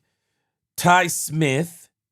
Ty Smith had some cleanup on his knee. Doesn't seem to be too serious. But nevertheless, I believe the Cowboys are having a problem. I think they're trying to convince themselves that Ty Smith, or they're wrestling with whether or not Ty Smith should move over to the left tackle position. I really think the Cowboys are really wrestling with themselves with this, because I think the Cowboys at this point, I don't think the Cowboys are sure about Tyler Guyton. I don't. I do not think they're sold. I don't think they know where they are on Tyler Guyton. I don't think they know where they are. So I think they're hoping. That Tyler Guyton turns it around this year. But, and don't get me wrong, that triangle they have is really good between Cooper Beebe, Tyler Guyton, and Ty Smith. But man, if your left tackle, here we go in the home of the Dallas Cowboys. Your left tackle position, that is not the same as the right tackle, man. That thing got to be on point. It's got to be on point. And I think the Cowboys are wrestling with themselves on whether or not they should put Ty Smith at that left tackle position. We have Sean and RJ, Cowboys insider Bobby Bell. Give you on offense, and really more specifically than anything, what I love. We're going to flip back over here, and we're going to start attacking you this way. I've got kind of a theory on that, just watching the league over the past 7 or 8 years, is that when the pass rushers started getting paid the way that they did, it really changed the league, and it kind of changed the way that the sport is played a little bit, because there's a lot of these guys that are they're absolute aliens that are playing out there on the edge, and they're as athletic as anybody that plays professional sports at any level. Some of those guys were playing basketball or doing other sports maybe 10 or 15 years ago, and so it's gotten so much more difficult to protect the quarterback, that I think that the world that we're living in now is, all right, you're going to have to defend the run, because one thing that I know for sure is it's a lot easier to block those guys if they don't know that it's a pass. We were when you came in, we were kind of connecting dots. We were watching Arizona, and we're seeing the big buzzword in the media, pin and pull. This pin and pull guy, we were always doing that. How much did the things when you came, because we had a chance to interview at the draft, and you were talking about, like, we'll do things that we're good at. How when it kind of went through the season, how did you feel like? Did you get to everything that you wanted to get to, or were there things that you kind of had to hold under center? Is that something that we're going to continue to see with him? There was some thoughts about, man, he'd always played in the gun all his life and stuff. You put him under center, he's killer on the play action stuff you got. I think he definitely likes it, and I think that if you go up and put your hands under center on 1st and 10, you're giving away so much less information to the defense. And the further you get away from the ball, the location of the back, the depth of the back, the depth of the quarterback, there's just a lot of DNA that's being exposed at that point, where if you get up to the line of scrimmage and you're under center, the thing that I always think is funny that people always say is, every time you're under center, it's runner, it's play action. Well, yeah. What do you want us to do, get empty? Yeah. So, I just think that there's less that's exposed. You're closer to the line of scrimmage. Your opportunity for explosives, I know, are better if you're on the line of scrimmage than they are if you're 4 yards behind the line of scrimmage. And so having an offense that's set up by run and play action, in my opinion, is generally playing into your hands rather than playing into the defense's hands, because what a lot of these teams want to do right now is they're built to rush and they want to rush. Clayton Adams joined us here at 105 through the Fan. All right, so he mentioned under center, and then play action under center. How much more difficult is it for a quarterback? Because when you're on shotgun, your eyes are almost always downfield. But when you go under center, you do play action. Playing together, it's one of our greatest strengths. And so do we want to kind of soften one of the things that we're really good at to try to make up at another position? I think is there any thought about just give him a put your eyes here, this is yes, no, or check the ball down? That's a little bit easier progression. When I'm going to ask you, I have a feeling I know the answer to this from you, just listening to you talk, but we saw Tyler Smith play some at tackle. This is what I want to check out right here. Is there any thought about going into the season, or was that just kind of a one-off situation because of what you guys were at that particular time of the season that you needed him to play there, or is that something that maybe going forward we might see him play more left tackle? Well, I don't know exactly what the answer is that for the future. I know this is when we have those three inside guys playing together, it's one of our greatest strengths. And so do we want to kind of soften one of the things that we're really good at to try to make up at another position? I think in an ideal world, no. Where we were at the end of the season last year was, all right, this is how we get our best 5 players in the field, and I believe in that pretty firmly as a coach. But I think going into this offseason, in my mind, the way that I see it is, okay, how do we get a little bit better and more consistent play out of the tackles? Well, we need to get those guys on the field, and they need to play. Yeah. And that's one of the things that I know that Tyler Guyton's been frustrated with is, he had a great offseason. He's starting training camp good, and then he's on the shelf for a little bit. And then he comes back, and he's doing some good things, and he's flashing, and then he's on the shelf for a little bit. And so I generally use this metric in my mind, and I believe it is you got to get these young players through start 20 to 25. And then you start seeing those guys kind of self-monitor and seeing some of their own things that they need to fix or be able to help themselves a little bit. Is you get through that number, and now you start seeing a player that's going to improve from coaching and also from self-awareness. Cowboys off. This is the most powerful thing that Clayton Adams said. Not the Ty Smith thing. Tyler Guyton. Your best ability is availability.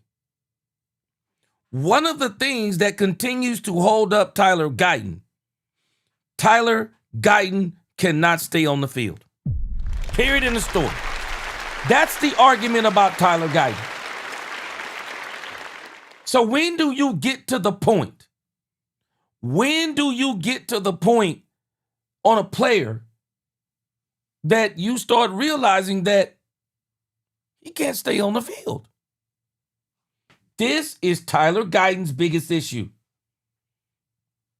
This is Tyler Guyton's biggest issue. How do you get him to develop and he can't stay on the field? How do you get him to develop?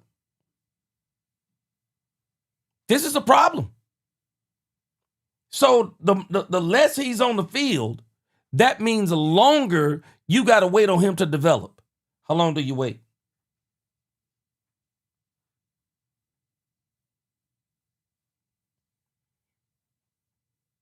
How long do you wait?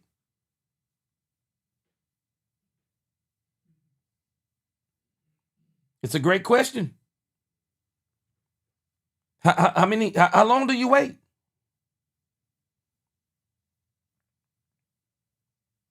(2024), he played 15 out of 17 games. He missed 2. 2025, 10 games. Let me see.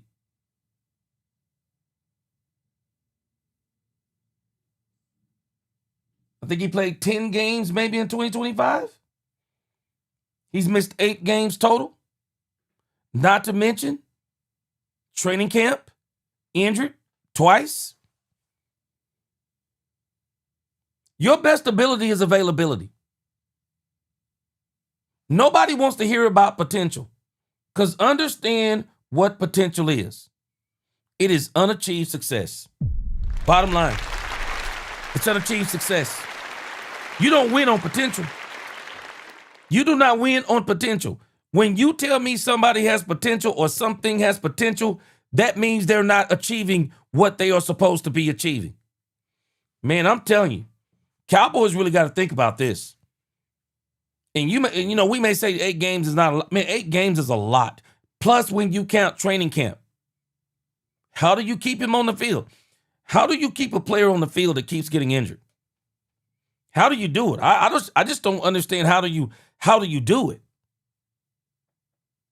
How do you do it? He's got to find a way to stay on the field. Bottom line. He's playing left tackle, man. I don't understand. I tell people all the time, man, we're talking about left tackle, bro. I mean, you can see what's coming at your right. I mean, you can see that coming right at you. Left tackle, man, that's your blind side. Defensive coordinator Clayton. That's your blind side. That was the most powerful thing you said right there.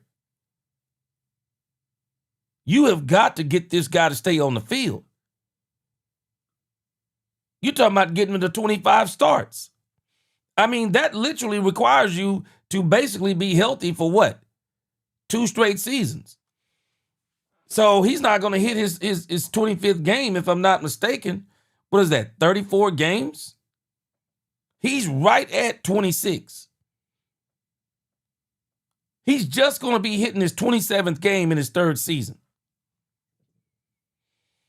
It's not what you're looking for. Bottom line, it's not what you're looking for. All right, let's do this last segment, then we're going to get up out of here for tonight. But a lot of people have been talking about Brandon Jordan. And I'm going to do an entire story on this. But I wonder if people really know who Brandon Jordan is. Why is Brandon Jordan, why are people saying that Brandon Jordan is the new secret weapon for the Cowboys? Some of this stuff is probably, I'm sure you've seen some of this stuff, but I want to give you the thing that I found over here. I want to show you what I found over here. Okay, I got some of my links messed up. Hold on a second. I want to show you some of the things that I found on Brandon Jordan that are incredible.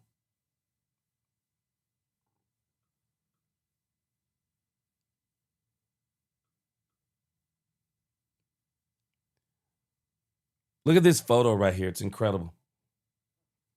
Does anybody know where he's been coaching the last couple of years? Look at this. Now it makes a whole lot of sense, doesn't it? All right, we can get these ads off here. Now it makes a whole lot of sense, doesn't it?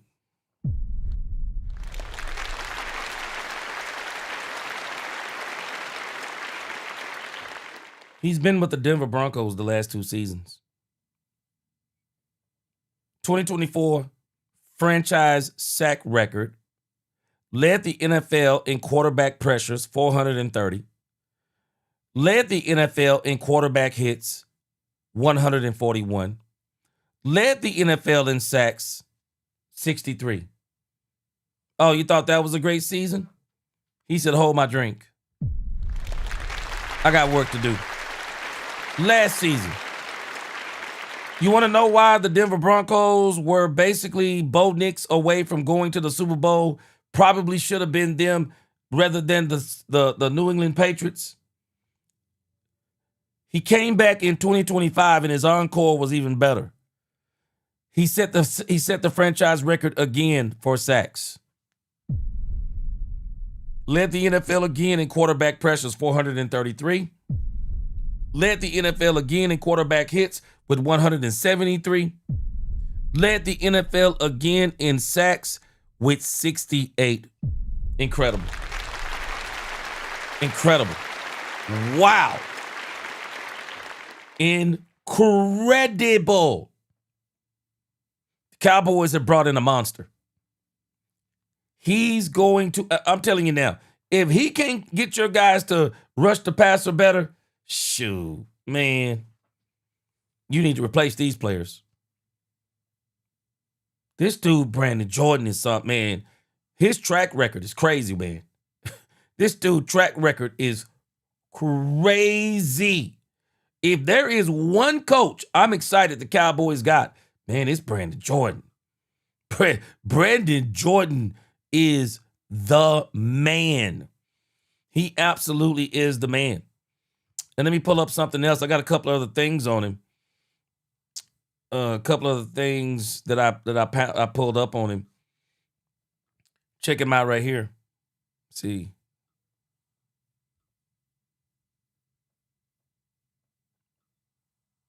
This is Brandon Jordan, in case you want to know who he is. Definitely, yes. This has been my dream to get back in coaching. I was kind of forced out a little bit. Couldn't get a job when we got let go at Austin Peay. And once I got this call, I ran to it, especially at a program like this for a head coach like that Coach Tucker. And just talking to him and coming here, interviewing with him, and just seeing his vision, this was the place to be. Just the small details. So how I got into D-line, I was a D-line coach at Austin Peay. I went back and started training back in New Orleans. During that, it made me a better coach because I had to really start studying the game. I ain't have anything, I ain't have to worry scheme and things like that. So I started studying the game. And being an old lineman, I knew would beat me as an offensive lineman. So I went back, watched a lot of film, watched the film, worked with them, started working with the young guys, working with the high school guys out there, and finding a way to make those guys better. And with high school guys, they're more progression learning, they're small details with it. So it made me a better coach, because if I could coach a high school guy, I could break it down for a high school guy so they could be the best at what they could be. It was easy for me when I got to started working with the NFL guys. It made me the best. I feel like every year I got better. Just because as I started doing it, I started finding the small details that helped the guys. It made me look at the things that just made them better and find their weaknesses. So when I find a weakness, I'll find a way to make their weakness strong. So I'll isolate the movement. If it's an upper body violence, I'll find a way to make their upper body violent. If it's their footwork, I'll find a way to get their footwork better. And then when I started working with those NFL guys, I started picking their brain. So dealing with Von Miller, dealing with guys like Cameron Hayward, they made me better just for picking their brain as I made them better. So it was kind of like a iron sharpen iron with that. So that made me what I am with it now. How did that start? How did you start getting into those guys? So it started with, I was with a high school in New Orleans at John Ehret High School. I had a couple guys in the neighborhood too. I had a kid, Andre Anthony, he was just signed with LSU. He was from my neighborhood, and he had to sit out because of a red shirt, gray shirt or something like that. So started working with him. Once I started doing that, I started putting stuff on social media. My guys had a lot of success from high school. They was having a lot of success. And so once I started putting it on social media, I started getting a lot of retweets. And then a guy named Damon Snacks Harrison reached out to me when I moved to Texas. When I did that, he started working with me. We started putting videos out, and then Gerald McCoy reached out. And once that happened, it blew up for me. Man, this guy's a teacher, man. Boy, this dude is a teacher. He's a teacher. Man, if you can't learn how to rush the passer with this guy, you ain't gonna never learn. Now, this guy right here is a teacher. Let me show you something else on him. I'm gonna put together a whole expose on this guy, man. He's absolutely incredible. I got another video I got somewhere. Let me see. I mean, they talk big about this guy, man. Everybody loves this guy. Everybody loves this guy, man. He is just a force of nature. And so to say he's a secret weapon, that's probably, I mean, I don't know if he's such a secret weapon to anybody who really knows him, but no, he's serious with it. Let me see. I got another video on him. I might save that for I may just save that for the video I'm going to put together on him. But I mean, a lot of people are saying all these things about him, but I don't think they truly know who this guy is. Man, this guy is going to be one of them for the Cowboys. I mean, this is going to be the coaching hire, I believe, that is going to probably put the Cowboys as far as if they can get the players on defense, he going to put them over the top. He going to put them over the top. I'm telling you, he going to put them over the top. This guy is a coach and a half. And I don't think it was just Schotty's idea to bring this guy in. I think the entire staff, this is probably something they all talked about and wanted to bring this guy in. But I got some more stuff on him. I can't find it right now, but I got some more stuff on him, some exciting videos on him. Man, when you watch this guy coaching in action, wow. 25. Wait, this is it right here. Hold on. Check this out. I'm gonna show you some of this that I got, and I'm gonna put the rest in the video, man. Check this dude out, man. I was sick last year. Hey, how much you get fined if you don't make weight? Like $700. Be like, I should 800 pounds. I should 800 a pound. Oh, Paris was funny. What's his name? So, who all do you have today? I got about 4 groups. I got first group, I got Rashawn, I got Mason Brown, John Franklin, Josh Funk, LJ. And as I go, I got a couple more groups. All right, we got some music, so I'm gonna see if I can. I'm just gonna show you some drills.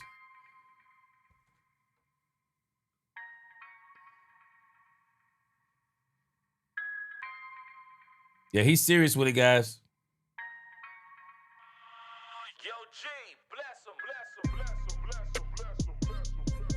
Been working with Rashawn Gray.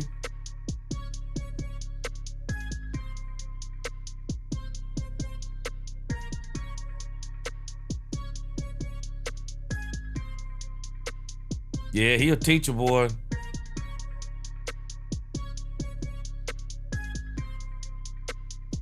Yeah, he a teacher, man.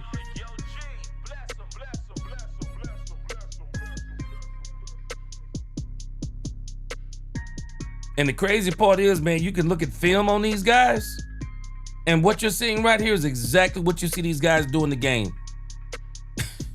This guy's a teacher, man. This guy's a teacher.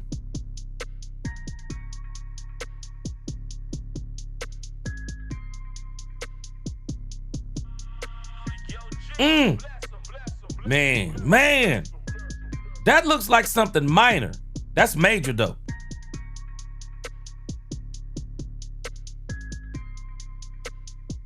See, you teaching them techniques on how to shed them blocks, man. Shed them blocks.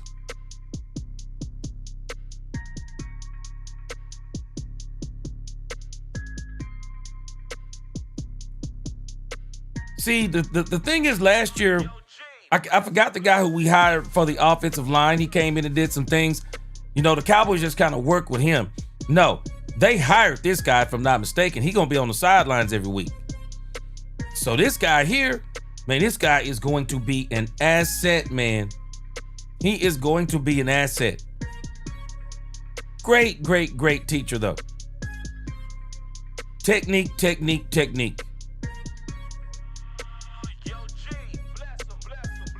Look, technique. And it's crazy, like I said, you know, you think things like this don't matter, but it builds muscle memory. It builds muscle memory that when you get in the game and you facing somebody, doesn't matter who it is, these moves become automatic. I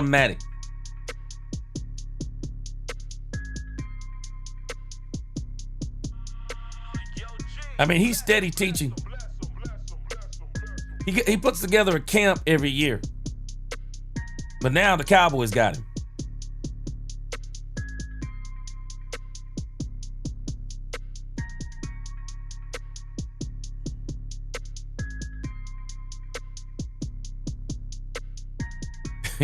boy, this dude. Man, this dude is nice, boy.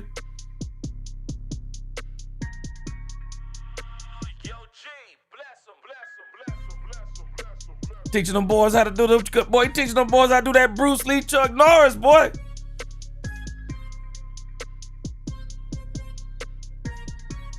You got the boys doing the chop suey. Man, he like karate moves, man.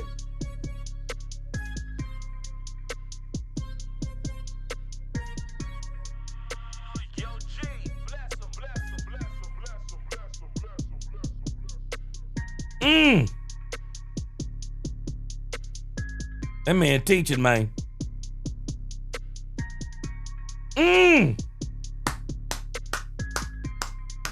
This man gonna help Donovan Ezeraku. Bass, hey, this is a great comment, bro. Don't know will be beastly. He gonna help Donovan Ezeraku. There's no doubt in my mind. Yeah. Oh, man, hey, Rena Zanguini. James Houston, too.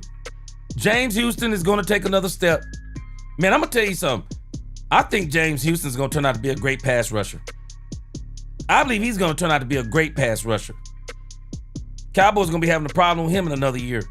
I think he's going to be that good. He may be the reason why they're willing to let Jadeveon Clowney walk.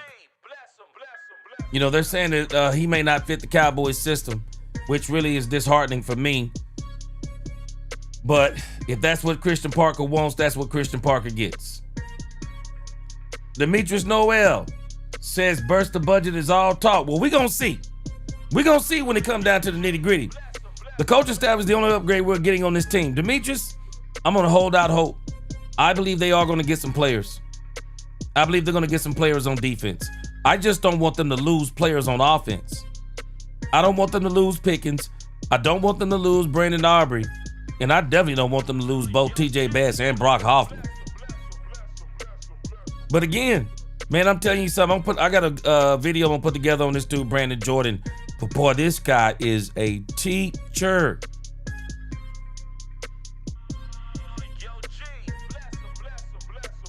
Now he got him working with the rubber band man. I see you. Got the boys working with rubber bands.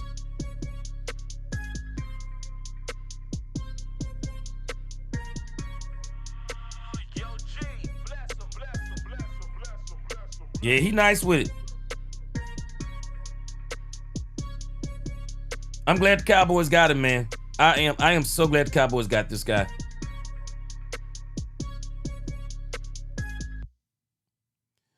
I am going to give the Cowboys the benefit of the doubt. I'll have a video coming up on this guy really soon. He's great, though. I listened to some of the stuff he talks. Man, he nice with it. He nice. You cannot get coaching like this and not get players. You have got to get players. I'm telling you, man. I am excited. I'm still excited.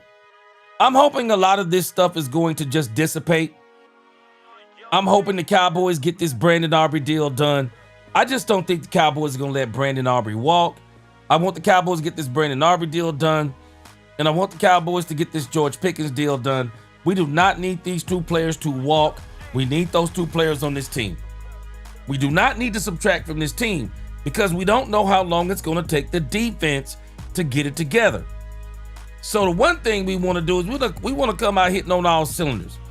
We want George Pickens in training camp. We want him in OTAs. We want all of this stuff settled because, again, we want to hit the ground running. We got to be ready because we know we got some great teachers. I'm trusting we're going to get some great players defensively, but we still got to put it in the pot and let it cook. So until it gets to really getting that good smelling aroma, we need that offense to be hitting on all cylinders. Demetrius Noel says if we lose GP, it will be difficult. I think it will be. I do. I think it'll be hard. Jeremy Betts said hand placement and ability to use the hands to dislodge and disengage. O-lineman hands and body is essential to being a pass rusher. Using them boxing techniques, the same hand speed. Yeah. Appreciate you, Kevin Edwards.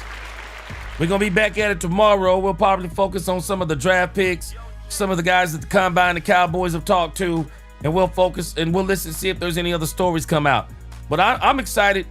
I'm just going to hold out hope. I think the Cowboys are going to get it done. I just don't see them stretching this out because I don't think it'll be good for the team. So I think they're going to get it done. Najee, I've been talking about this, man. You are exactly right, Najee. Let me pull your comment up. Najee, you're right. Y'all notice the media doesn't want the Cowboys to have Pickens? Man, I've been saying it. We picked him up. They poo-pooed on him. Now they hoping we can't re-sign him. They've been doing it. They won't give him no credit. And meanwhile, George Pickens is moving like like real G's, as Lil Wayne said.